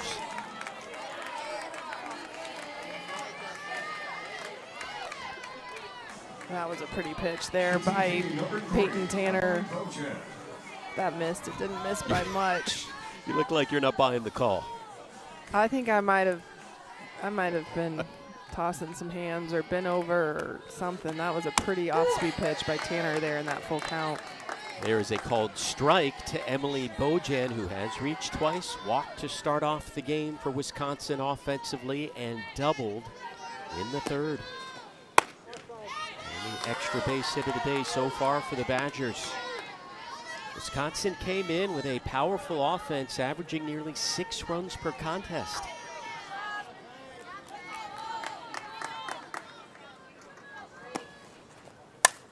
Been held to 2 hits against Tanner. For Baylor, they come in heavily tested in the latter part of season. We talked about it. The last 2 weeks, 7 games against ranked opponents, 4 against Texas Tech, 3 against Oklahoma State. They got a strikeout right there. Big out number 2, Bojan with a swing and a miss. No, it's the curveball still for Peyton Tanner. She's able to spot it for a strike, and then when she's ahead in the count here, she spots it a little bit farther out and gets Bojan swinging. Great job stair-stepping laterally with that curveball. Come up with the strikeouts at the right time. Tanner with 4 Ks. And here is Hillary Blomberg, the Wisconsin native, was born in Madison, raised about 15 minutes away in Verona. Die-hard Badgers fans, and coming through here in the postseason. Sliding into second with a 2-out double, and Badgers in business. Oh, that pitch just over the heart of the plate, and Blomberg able to absolutely crush that. That's the hardest hit ball of the game so far. But Samaya Jones plays that well off the wall.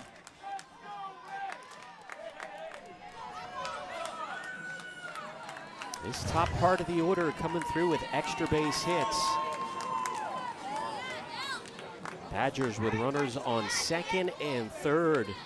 And Jacqueline Showalter due up. Remember, in almost this exact same situation, they walked Showalter to load the bases with 2 outs to get to Kendra Lewis, and it paid off for Glenn Moore. Do you think we see the same exact strategy here? He may be talking one defensively. Are they going to try to maybe pick or back pick Abby Flores? Remember, left-handed, she can take a side throw down to third base, but at the same time might be telling Peyton Tanner, hey, we're not necessarily intentionally walking her, but if you get behind in the count, we're not going to give her anything she can reach. In that case, the intentional walk. Attention please, pitch runner of Wisconsin, number 4, Emma King. What a first season for Showalter, setting the Wisconsin freshman record with 13 home runs.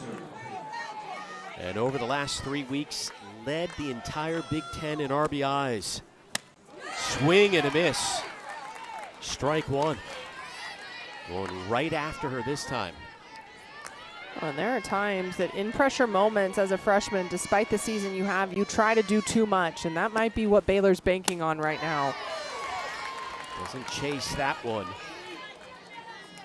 Showalter has already hit the 4th most home runs in a single season in Badgers history. Trying to come through in her biggest game of the year, showing patience there. So count goes 2-1.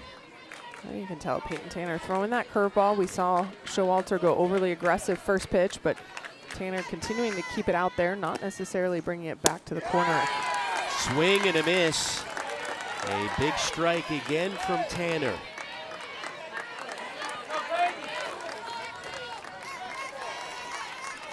Sophomore righty ready to go, as is Showalter. Chased it. A huge strikeout for Peyton Tanner to keep the game scoreless. The sophomore has been playing with fire all game long, but none bigger here than the Badgers freshman power hitter, strike 3, and we see some passion from Baylor.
get to Oklahoma City.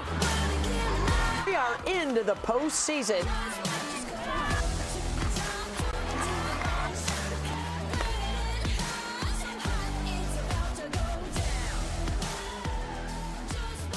Mayhem underway as day number 1 of the NCAA softball regionals around the country.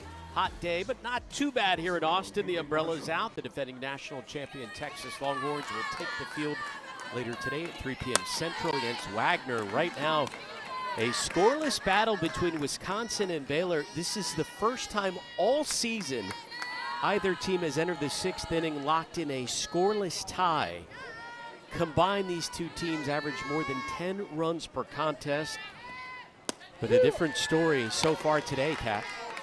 Yeah, both teams being held at bay, and both teams have threatened, just haven't been able to cash in. So both pitchers clamping down when it matters most. Kagan Marshall. Whitten is there, 1 away.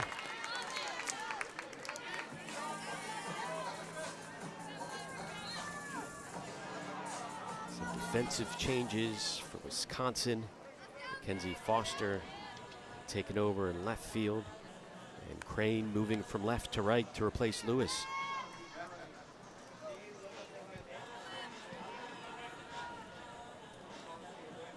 Don't want to jinx it, but both defenses have been perfect so far. Very impressive.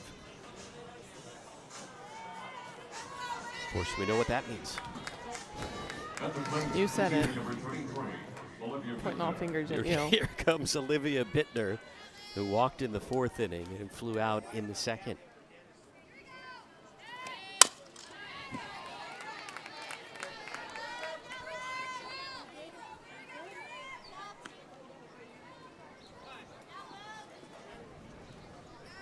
Baylor with just 2 hits so far. Second batter of the game, Faith Piper, delivered a double.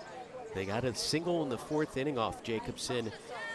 And that is it. Up to 97 pitches this senior. 6 walks, couple of strikeouts. But just continuing to battle. Now we talk about that calm demeanor, where that really pays off in situations like we've seen inning after inning today, when Baylor has threatened over and over and the pressure just hasn't gotten to it. Well, she hasn't cracked at all. Every time Baylor has a runner at third, she finds a way to get out of it. Her defense, as you mentioned, has been able to make the plays behind her, but nothing has really even been a tough play for their defense in those situations.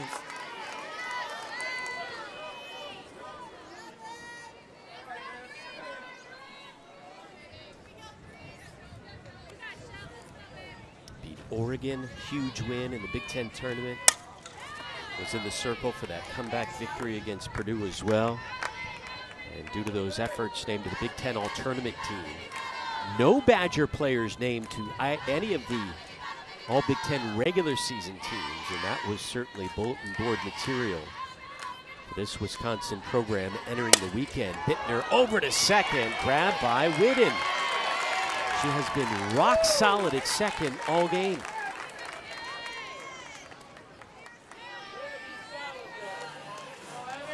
Extremely hard ground ball off the bat of Bittner as she was able to sit back on a changeup.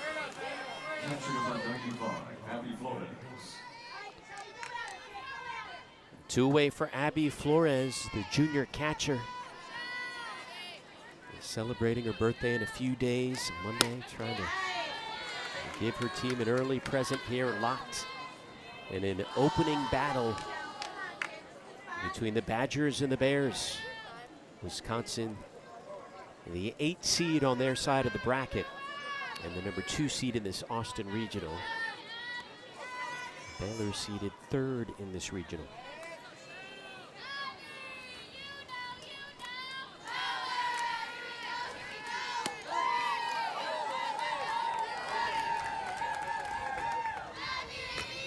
Flores able to lay off 2 back-to-back off-speed pitches. You can see Jacobson starting to mix that changeup in more here late in the game against Baylor. Starting to locate it a little bit lower in the zone as well. Delivers strike 1.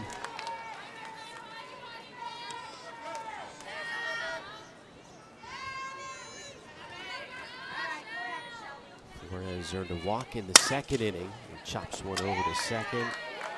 Winning automatic. A 1-2-3 inning worked by Jacobson and the Badgers here in Austin.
Wisconsin coming up to bat here in the sixth inning, but all game long they've had their opportunities robbed with 2 on in the first inning. And then in the third inning, Kat, they had the bases loaded but got nothing out of it. Yeah, they were able to get the easy fly ball, and then in the fifth, they threatened again. And this time, Peyton Tanner with the big strikeout of the freshman stud, Showalter. Baylor has been able to escape those jams. On the flip side, Wisconsin looking to try to figure out how do they break through against Peyton Tanner in this defense. 6 left on for the Badgers. Hey, the Bears have had opportunities as well. They've left 8 on. Who can break through first? For the Badgers, it will be the 4, 5, and 6 hitters coming up here in the bottom of the 6th inning. Again, whoever's victorious to this one moves on to the winner's bracket to take on the winner of Texas and Wagner in the first game tomorrow. Longhorns will face the Seahawks coming up in just a bit here from McCombs Field as Kendra Lewis swung and missed for strike 1. I'm not sure what Yvette Healy is arguing about. Lewis 0 for 2 so far. She was that batter that was robbed over at first base by Cran with 2 on. In the first inning. Does not go around there. Today's umpires, Smokey Eds, Carlos Guzman, Matt Johnson, and Aaron Goldman. Full crew on hand for the postseason. Swing and a miss. Strike 2. An off-speed pitch starting to heat up for Peyton Tanner right now.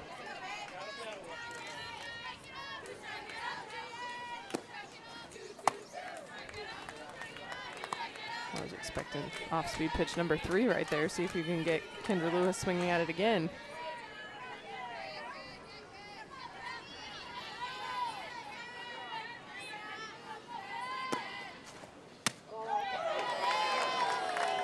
Does not get the call or the swing. Trying to use that screwball away to right-handed hitters.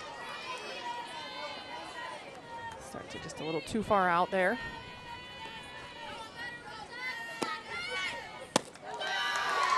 And loses her.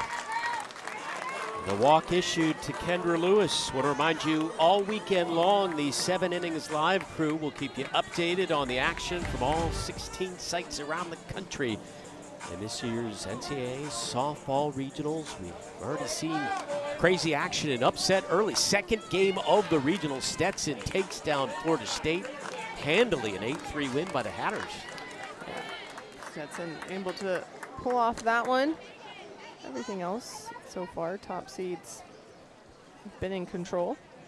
Attention please, pitch runner for Wisconsin. Gainesville, Georgia Tech is up on Texas State 2-1. Texas State is the 2 seed in that regional, so that's Number 1, Kaylee Whitton. the only other real upset right now on the scoreboard. While Wisconsin sends in a pinch runner over at first, Ava Perrin. Here's Kaylee Whitten dropping down the bunt. The throw over to first, and it goes off the glove of Cran. Perrin was late to head to third, but still slides in there safely. That gets away from the third baseman. The throw home, and she is out at the plate. What a wild sequence to keep the game scoreless here in Austin. Well, this, an easy sack bunt, and Kagan Marshall throws this just a little bit high, but Faith Piper tips off her glove. As you mentioned, the runner took a late jump, then dives into third, and with that overthrow tries to go home, but Marshall able to recover. But again, no one covering third either, so Whitten moves all the way around to third with just one out. You know, the coaches were telling us this time of the year it usually comes down to fundamentals. That's it. Whoever makes the first mistake or makes the most mistakes, usually it ends up costing them in the postseason. And that one nearly came back to haunt Baylor. They do get the out at home, but keep in mind Wisconsin still with the runner over at third and just one away for Olivia Bark.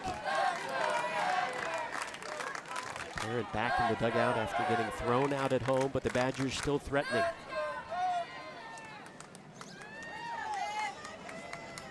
Well, now Glenn Moore making a change.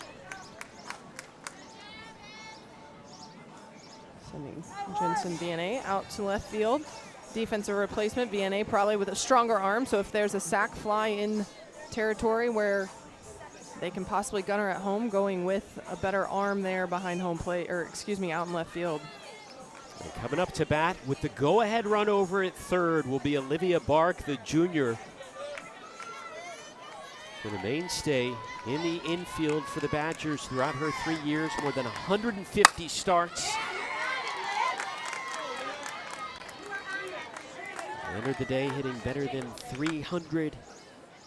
74 runs driven in and trying to come through in the biggest at bat of her career.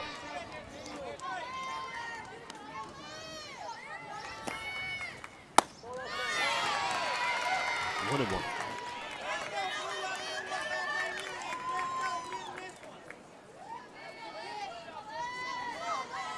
Bark 0 for 2, struck out in the fourth inning, grounded out in the second. Shows bunt, drops it down, the runner heading home, and Wisconsin has grabbed the first lead of the regional.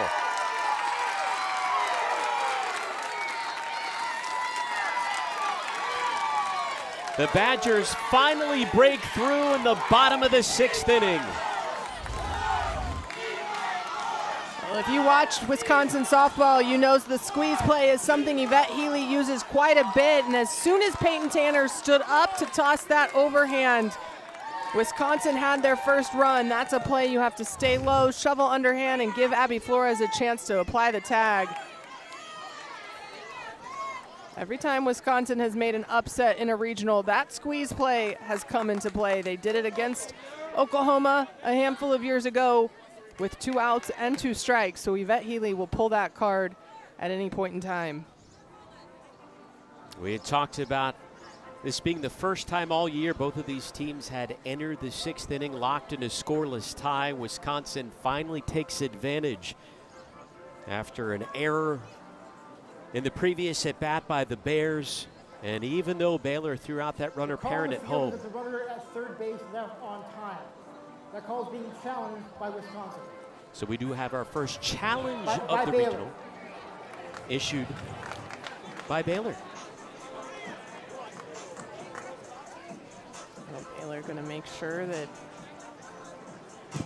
Combs over there at third didn't take off before the pitch.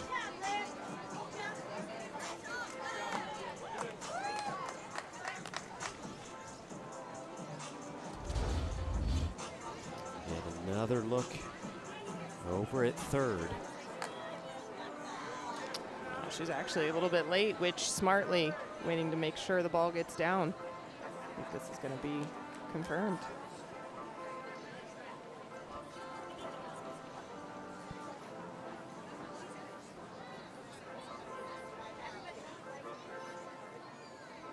Ball was well past Peyton Tanner's front knee before she ever takes off, so Wisconsin going to be in the clear.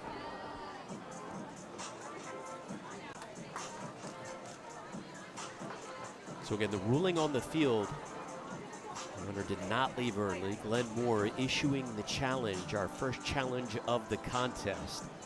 If he were to lose this challenge, Baylor would have one remaining. If he wins it, if he is successful, he gets to keep it. A crucial call in such a close ball game here in Austin. Well, this is where you pull out all the cards. You have to find a way to win in advance, right? And so Yvette Healy saying, hey, if we're not able to drive them in right now, we're going to force Baylor to have to make a play at the plate. You see it over and over. As soon as Peyton Tanner stands up, that allows the runner to be safe. You have to stay low and shovel that quickly.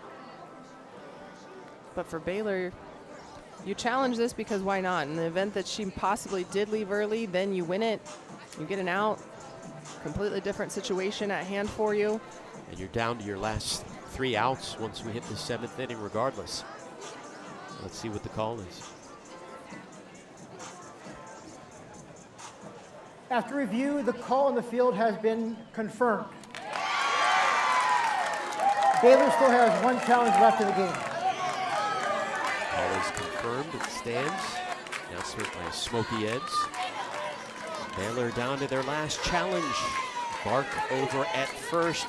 Still just one away in the bottom of the 6th inning, and Riley Crane coming up. Well, it looks like we'll have a pinch hitter, Addison Weary, freshman out of Seymour, Wisconsin.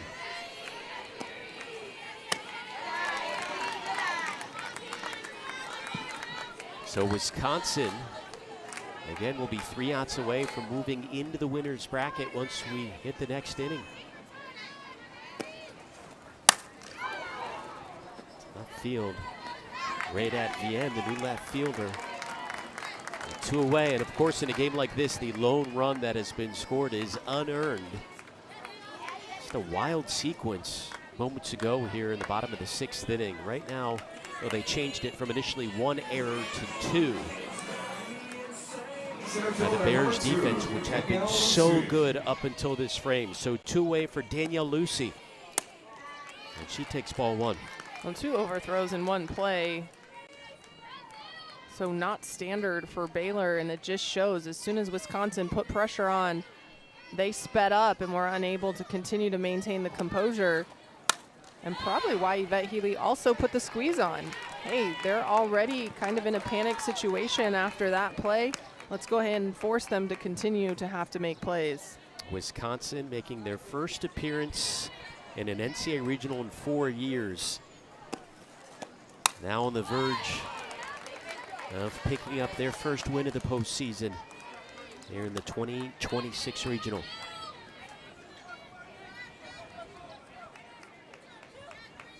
Tanner has battled out in the circle all day long for the Bears, and here is pitch number 100 from the sophomore righty.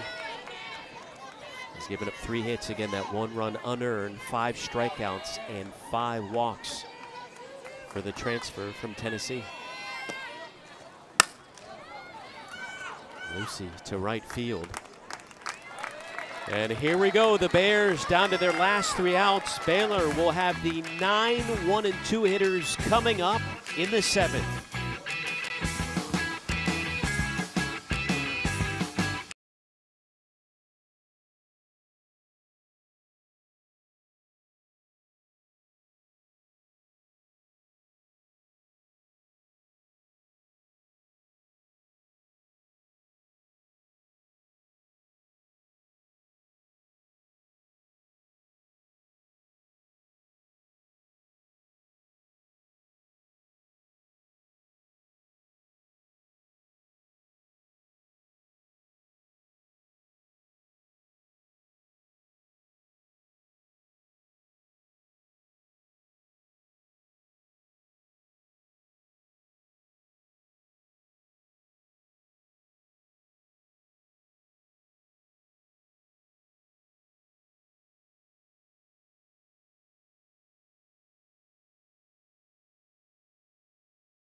Wisconsin 3 outs away from moving into the winner's bracket here in Austin. Baylor will send up the 9, 1, and 2 hitters in the top of the 7th inning, and a pinch hitter to lead off the inning in place of Jana Gussman will be the sophomore Savannah Pogue, the Crawford, Texas native. Coming up in a huge spot, just 4 hits all season, but they could use one here down to their final 3 outs of the day.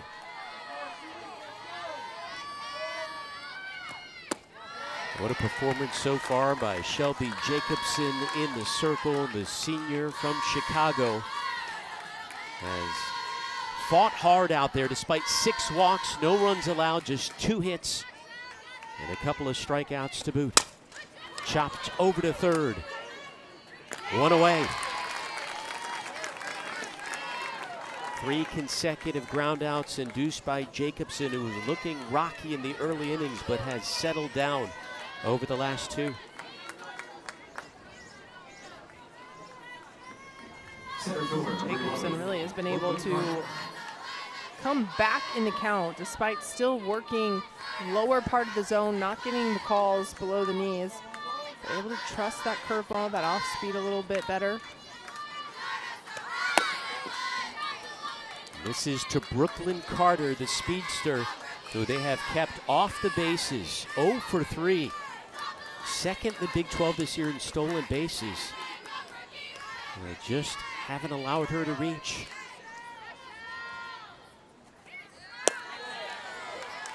Watches that one miss. Carter, the former transfer from Washington, hitting .317 on the season, was emotional. We talked to her yesterday about this being her final go-round. Trying to play the role of hero here in the 7th. There's strike 1. Yeah, Carter talking about not wanting to be done playing yet. Wants to be able to prolong this as long as possible. Has been part of this postseason in her career with Washington, her first 2 years. This has been a Baylor team known for their comebacks this season, but down to their last out after the grab by Bark.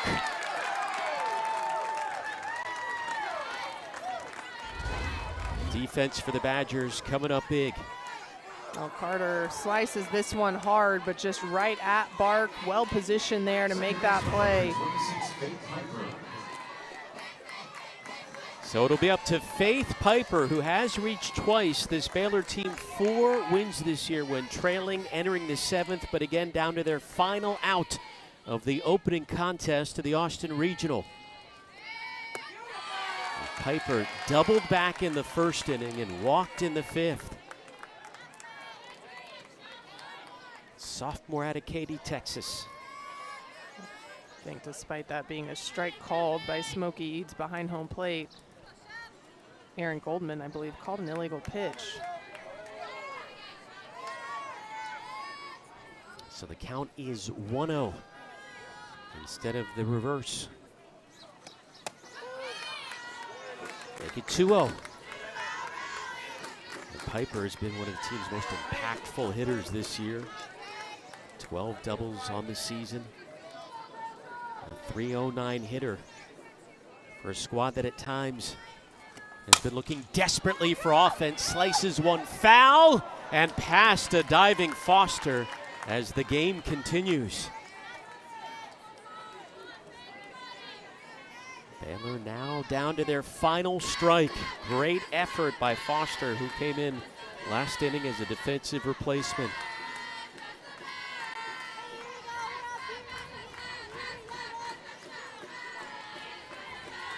One-two coming up from Shelby Jacobson, the senior. Pitch number 115 on the day.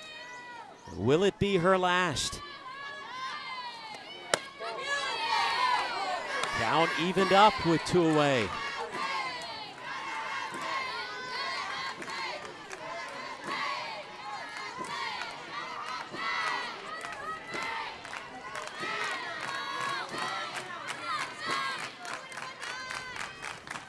And there it is, Shelby Jacobson with strike number 2.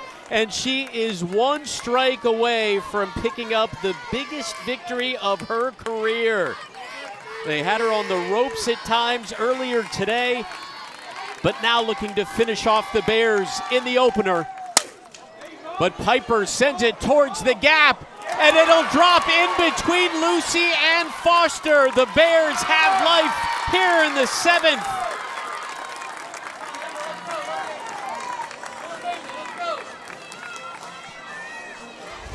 Faith Piper looking at her last strike, shortens up this swing and able to just drive it left center. Despite the chase by Lucy and Foster, she gets that to split the two outfielders. Right now, Baylor looking one hit away from tying this game, and it's coming down to their senior, Amber Tobin. Second double of the contest for Piper. She represents the tying run with 2 outs in the 7th. Here is Amber Tobin, the senior shortstop. Swinging away, and that one past Conger, and Baylor will tie the game as Piper comes home to score.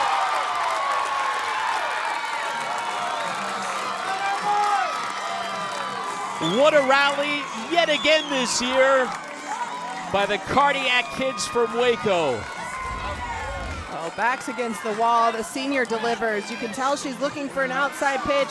She goes with this just out of the reach of Conger. Faith Piper scores easily, and Amber Tobin just passing the bat. They had 2 hits all game in the first 6 innings. They have 2 doubles here in the 7th. And as we said, 4 victories this year when trailing entering the 7th. They now have the go-ahead run at second, and Wisconsin will talk things over. Well, yeah, Wisconsin was 1 strike away from tying the fewest hits they've ever given up in a game. They gave up 2 to BYU in 2013 and had 2 with Faith Piper looking down at her last strike. Back-to-back doubles. But it's when their backs have been against the wall that Baylor makes things happen. Glenn Moore called this the youngest team he's ever had, 18 underclassmen, but it was the senior, one of the few, Amber Tobin, coming up with their biggest hit of the season so far. The game-tying double with 2 outs in the 7th inning. Well, here comes Leah Cran, the cleanup hitter, who has reached twice, walked in the 1st inning against Jacobson and walked in the 5th.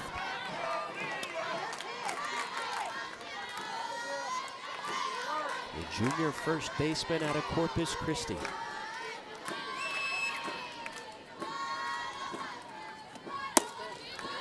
Jacobson misses. Cran has 2 walks on the day, so she has made Jacobson work. That curveball there way out of the zone. And Cran, similar to other hitters, the toes on the chalk. They're forcing Jacobson to really execute that outer half well, but at the same time, if it's left, they're ready to drive it, taking away that inner corner. 120 pitches in this Texas heat. And the senior from Chicago who's on the verge of picking up the biggest victory of her career. Instead, it's a brand new ball game as Cran chops one foul.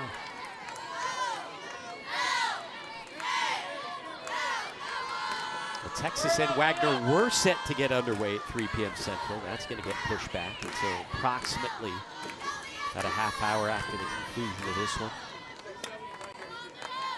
But Texas had to make room for Wisconsin. Wisconsin had to get back in the bullpen. Kendra Lewis headed down to the bullpen. Cran over to second. That one hauled in eventually by Winnan makes it interesting. But we have a brand new ball game in Austin. Bobbled but caught by Kaylee Winnan. Amber Tobin coming up with the big strike. Game tying double on to the bottom of the 7th inning we go. The Badgers will be trying to win it.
Well, Wisconsin was looking good in the bottom of the 6th after a couple of errors. Had them put a runner at third. The squeeze pays off. Bark dropping down the bunt. The Badgers took a 1-0 lead into the 7th inning, but with 2 outs in the top half of the 7th, Amber Tobin ties it up. A Baylor team known more for pitching and defense this year comes through with their bats to send us now to the bottom of the 7th inning. And we'll see how the Badgers respond with Conger, Bojan, and Blomberg due up.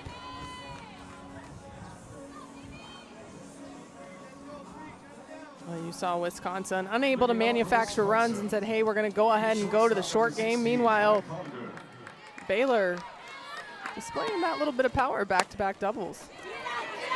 This one bounced over to second. The toss to first done perfectly by Piper. Wisconsin going to ask for a review on that play, how quickly or how slowly it was tossed, but that's the only play that Piper has. Was out at first base. That call is being challenged by Wisconsin. So Wisconsin with their first challenge of the day. Baylor lost theirs previously. But what a job by Piper, who came up with the big hit right before Tobin. Later came around to score in the top half. Looked like a strong play there to get the out.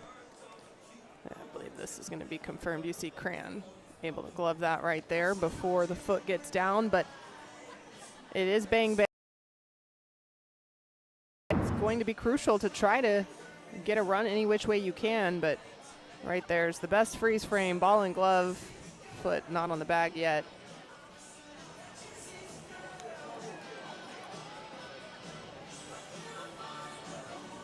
And we've talked about defense so much this game, Alex.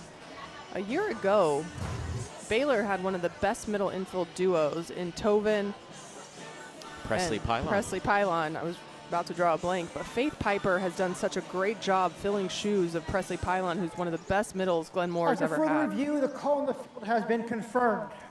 The runner is out. So the call's confirmed, it stands. Wisconsin Each team still now. has one challenge left. Thank you, Smokey. Each team with one challenge remaining. One away. Back up to the top of the order now for the Badgers. Emily Bojan, one of the few seniors, 3 seniors on this team, doubled in the 3rd inning, walked in the 1st. Swing. And this there is a strike from Tanner, who struck out Bojan in the 5th inning. Tanner, 5 strikeouts, 5 walks, the 1 run allowed, unearned. After a couple of Baylor errors in that 6th inning, uncharacteristic errors. The Badgers to momentarily take the lead. Both starting pitchers over 100 pitches. Bojan doesn't chase that one. Well, and Coach Glenmore talked about wanting Peyton Tanner to be efficient, and to be honest, being at 106 pitches right now, relatively efficient for this game. She's scattered in 5 walks, but still been able to come back and be tough as nails when they need her most.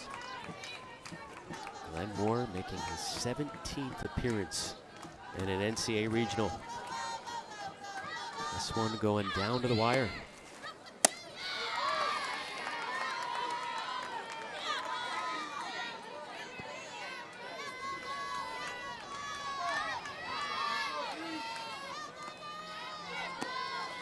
Two. Throw over to first.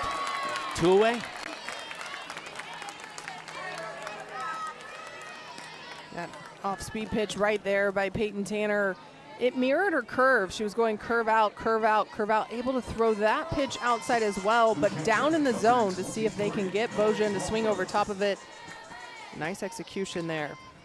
But Tanner not out of the woods just yet. Here is one of the greatest home run hitters in Wisconsin history, Hillary Blomberg. 15 homers on the year.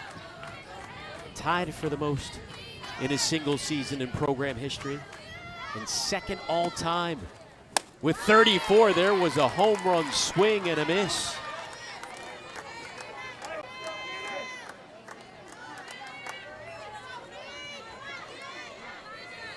Hometown kid, born in Madison. Went to numerous Wisconsin softball camps.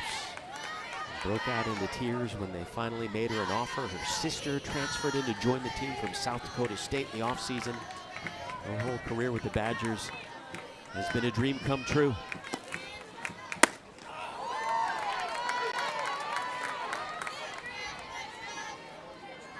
As a coach with Gary Healy, you also love when that hometown kid wants to come to your university. You're able to keep her there, pull from your backyard and keep them home. That's sometimes. But that at bat turns into a nightmare, a strikeout to end the 7th. We are playing extras here in the opener of the Austin Regional.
Headed to extras here in game number 1 of the Austin Regional. The winner moves on to play the winner of Texas and Wagner, who will take the field coming up about a half hour after the conclusion of this one.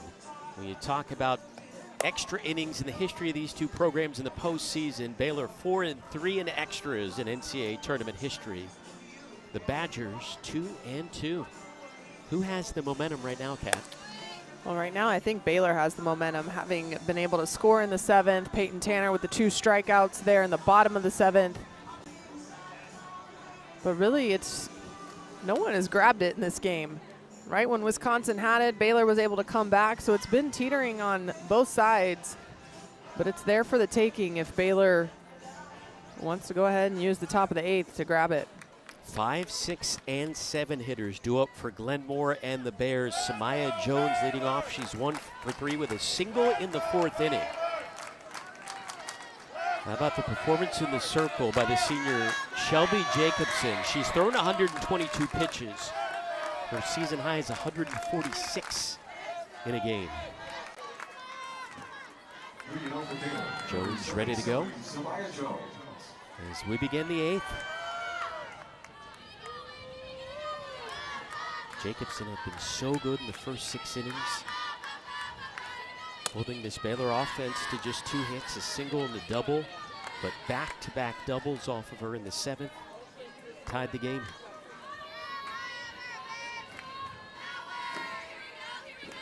Jones, the sophomore transfer from LSU, chops one up the middle, and a diving snare by Conger, but can't make a play on it. And the leadoff hitter aboard for the Bears.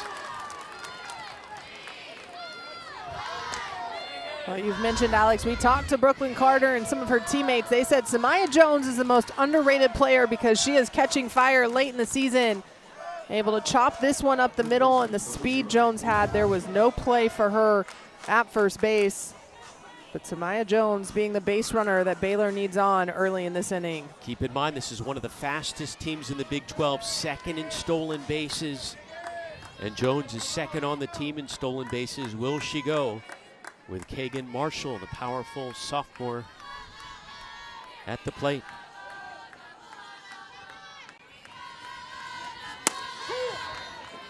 Jones with a big lead. And headed back to first. What a season for Marshall. Team leading 10 home runs. Keep in mind, no one hit 10 home runs for the Bears all of last season. Having a fantastic year. A cat and mouse game, meanwhile, between Blomberg behind the dish. Jones over at first, who took another big lead, but headed back to the bag. Well, Jones with some incredible speed. She hits from the right side, so used a little bit less than like a lefty slapper. Like Keegan Marshall saying, Brooklyn Carter's taught her everything she knows. They're trying to let Samaya Jones run bases the way Carter does. Marshall was ahead of that, just destroyed it foul.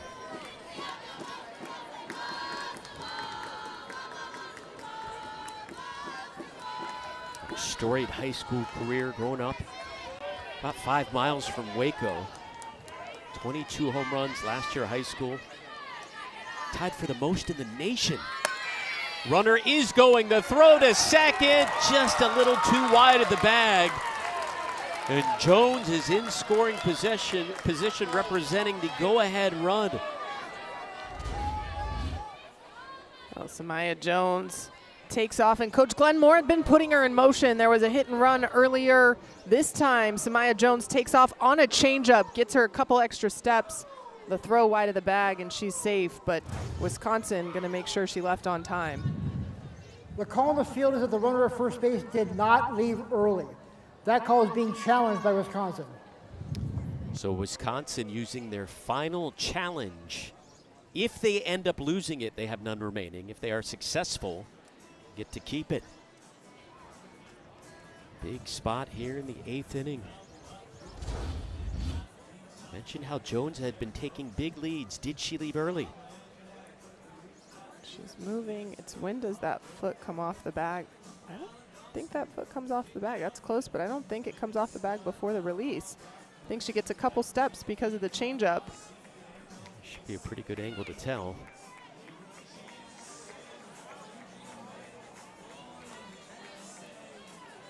Timing looks identical to when the ball was released. It'll be interesting if they think that's conclusive enough one way or the other. I think this will stand. Well, you got a lot of speed as of right now over at second with no outs. And Baylor in terrific position. Bears 2 hits in the first 6 innings. As it stands right now, 3 hits in their last 4 at-bats. Well, they say hitting's contagious, so really it's just somebody has to break through, and Faith Piper with that big double.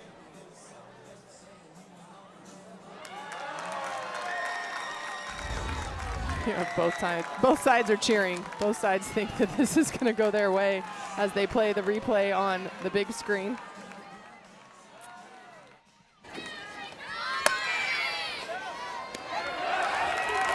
Don't know if we saw anything conclusive. Just tell you, I'm glad it's not my job to have to make that decision. Again, from our vantage point, things look pretty even. Let's see what the umpires say. After further review, the call on the field is confirmed. The runner did not leave early.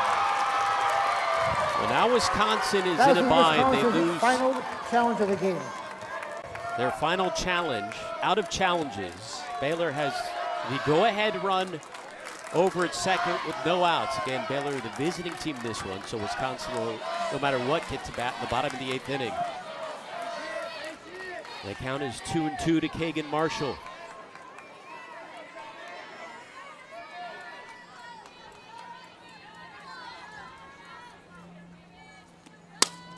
Marshall over to second. Oh my goodness, the Bears get doubled up.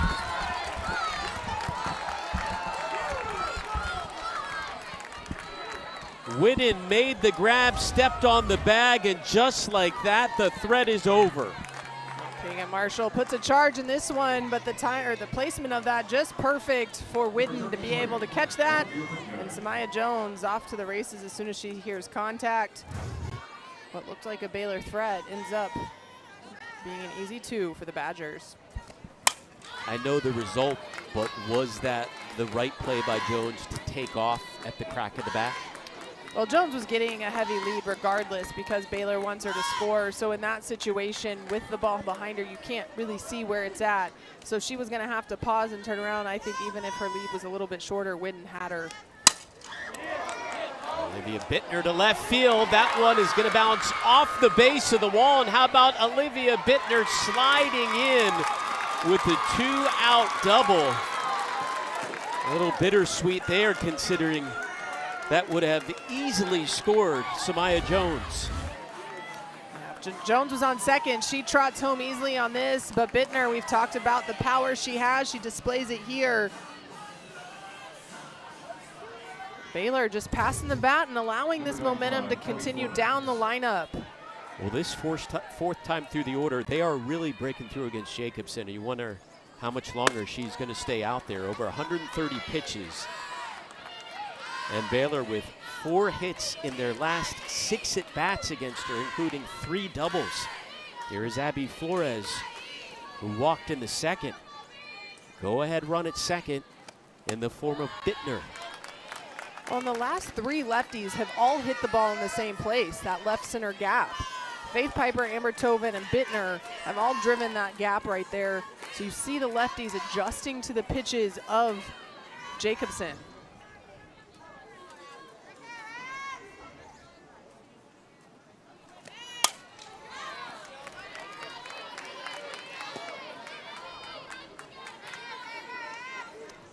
We were scoreless through the first 5. Wisconsin taking the lead on an unearned run in the bottom of the 6th inning.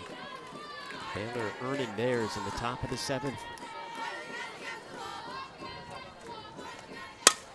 Flores drives one to deep center field, but right there was Lucy. We move on to the bottom of the 8th inning, where Wisconsin will be trying to end it, sending up their 3, 4, and 5 hitters.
Back here at the opening game of the Austin Regional.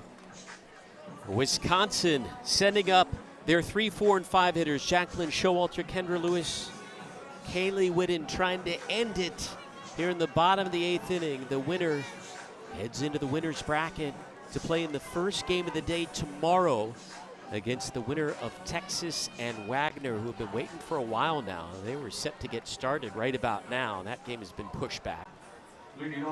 We'll get started about a half hour after the conclusion of this one here from McCombs Field. Here is Jacqueline Showalter, power hitting freshman, singled back in the first inning. Drives one to right field. And the grab is made by Pogue, one away.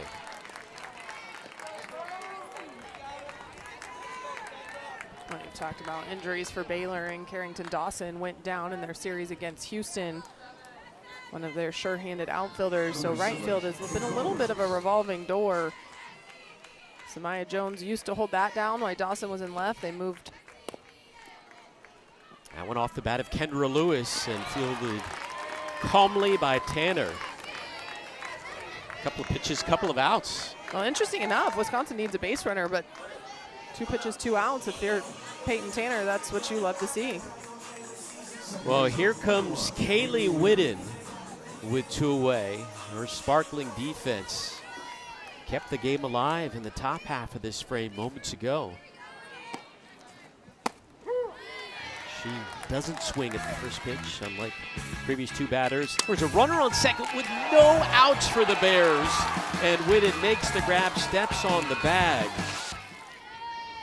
And again, if Jones isn't tagged out at second, could have potentially come home. Meanwhile, that one scooped by Tobin. A 1-2-3 frame worked again by Peyton Tanner. We're headed to 9 here in Austin.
We are tied at 1 in game number 1 of the Austin Regional, headed to inning number 9 from McCombs Field.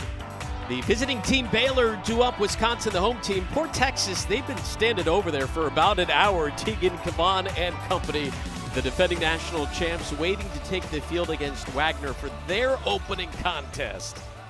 Caban all smiles. Second the SEC in strikeouts this year. She at least has to be appreciating this pitcher's duel between Shelby Jacobson and Peyton Tanner. Jacobson out there has thrown 135 pitches so far. Number 136 taken to right field for out number 1 off the bat of Pogue. And both of these teams swinging at the first pitches in these latter innings against pitchers who have thrown a ton of pitches so far. Oh, and if you're going to swing and be aggressive, make sure you're on time and your barrel's on plane, as most of these hitters have seen these pitchers now getting ready the 5th time through. But when Peyton Tanner's mixing speeds and you're swinging early in the count, she got a couple miss hits off the bat of the Badgers. Time is called by Jacobson.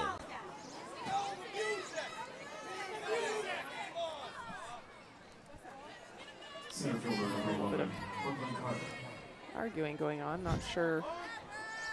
Things are tense here. It's getting hot.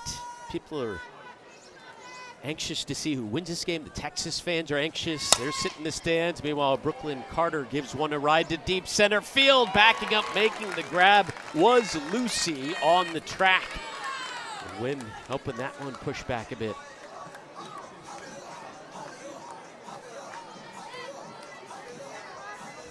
These teams continue to swing away early.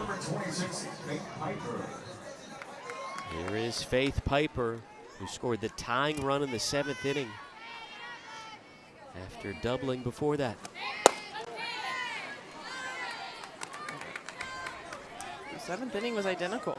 Savannah Pogue got the first out. Brooklyn Carter with a loud out through out number 2, and then Faith Piper and Amber Tobin went back to back. Baylor seeing if they can work that same magic here.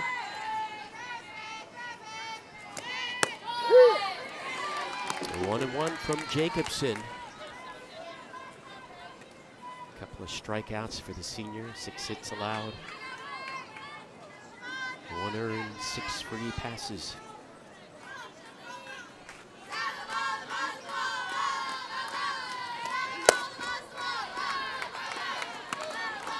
Well, you can tell Shelby Jacobson continues to favor that arm side against left-handed hitters, and that's where Baylor made the adjustment with their lefties, able to drive that to left center. Just gonna have to mix speeds or surprise them inside on occasion. Jacobson, what a performance, getting closer and closer to her career high, which is 146 pitches thrown. Up against Penn State back in March. Works the count full.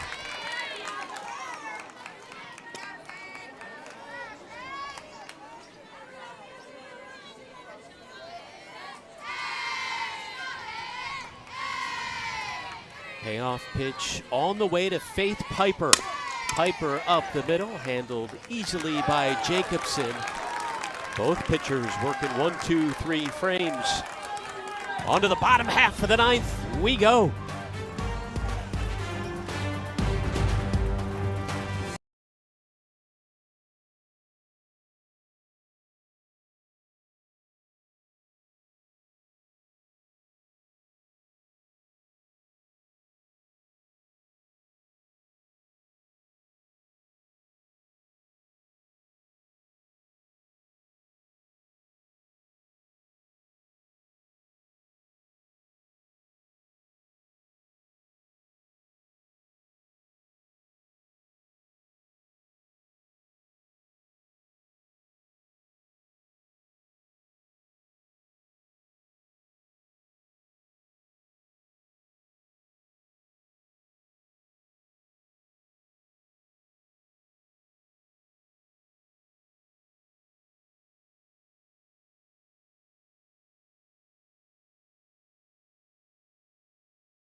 What a performance to begin the regional by Peyton Tanner, top 10 in the Big 12 in strikeouts. She had 7 so far today, Kat. Well, Peyton Tanner has had ice in her veins when it mattered most, but she's been able to use the curveball early and the off speed that's tunneling with that pitch late. The last few strikeouts have been on that changeup and really been in command here late in the game. He's retired 9 straight since the squeeze play that scored Wisconsin's only run. Squeeze play. That took place with Olivia Bark at the plate. Here she is again. Back in the 6th inning, bottom of the 6th, dropped down that bunt. That brought home a run.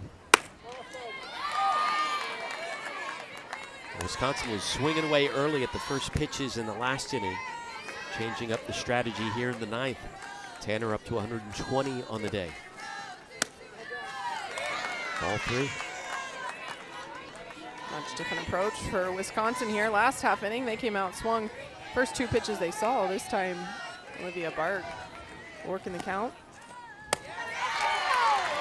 And a leadoff 4-pitch walk. Olivia Bark over at first, representing the winning run here in the 9th inning.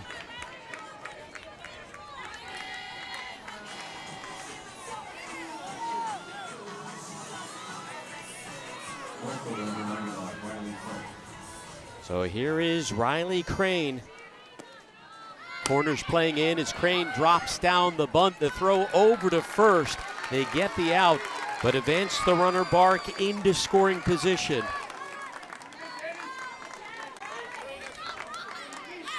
Crane does her job. Winning run at second, Danielle Lucy coming up to the plate. A junior center fielder from Cottage Grove, Wisconsin, one of a number of home state heroes for this Badger squad.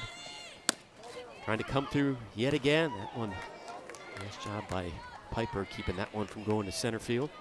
I like the aggressiveness from Abby Flores. That was a planned play, so she went ahead and just fired that down. See if they got Bark off second base. Lucy up the middle, finds its way to center field, and Bark will hold up at third. So here we go, Bark representing the winning run over at third. Still just one away. Well, Lucy taking this curveball that's up in the zone, right back up the middle. Peyton Tanner unable to glove that one. But Yvette Healy quickly putting on the brakes for Bark as Brooklyn Carter got to that one quickly. Not trying to chance getting the second out at home with your winning run. Here comes Hannah Conger, the sophomore, with a chance to walk it off. In the Big Ten tournament, Conger delivered arguably Wisconsin's most clutch hit of the season, a walk-off home run against Purdue to keep them alive. Their first walk-off win in the conference tournament in Wisconsin history. Well, couple that, they've had 4 walk-off wins this year, which was the most in the Big Ten.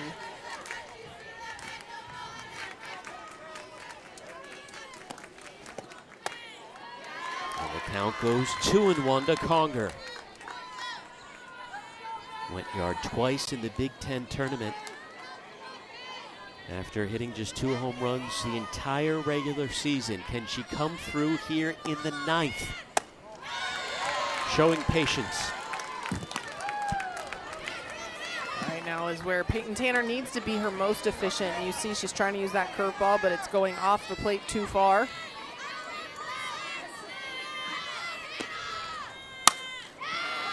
Full count on the way.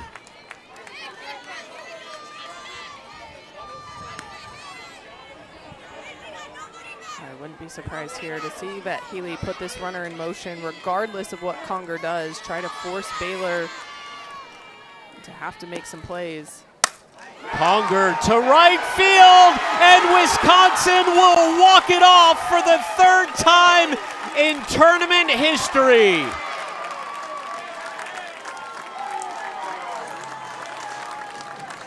Hannah Conger comes through again.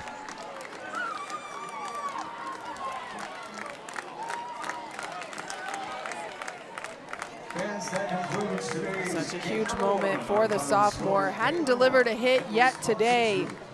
0 for 2 with a walk, but able to stay with the curveball from Peyton Tanner and deliver the game-winning hit. Such a great battle by both teams, and really both pitchers continuing to work out of jams. Wisconsin's first walk-off victory in the NCAA tournament since 2022, and again their 3rd all-time as Hannah Conger The walk-off homer in the Big Ten tourney and a walk-off hit over the head of the right fielder Pogue. The Badgers fans are fired up. They sweated this one out. And they have moved into the winner's bracket here in Austin. Let's take a look now at today's Capital One rewarding performance, which happened just a moment ago thanks to the sophomore Hannah Conger. Hannah Conger knowing exactly where that pitch was going to go, and it'll come up big for the Badgers. Wisconsin will now await the winner of Texas and Wagner, as the Longhorns and Seahawks will take the field in about 30 minutes. The number 2 overall seed Texas, the defending national champions, coming up here from McCombs Field. Winner of that one takes on Wisconsin in game number 1 of 3 games tomorrow, while Baylor will face the loser of that contest in an elimination game. A busy day tomorrow, but we're not done today. On day number 1 of the Austin Regional, Wisconsin victorious. Coming up in about 30, the defending national champs, Texas, getting ready to take on the Wagner Seahawks.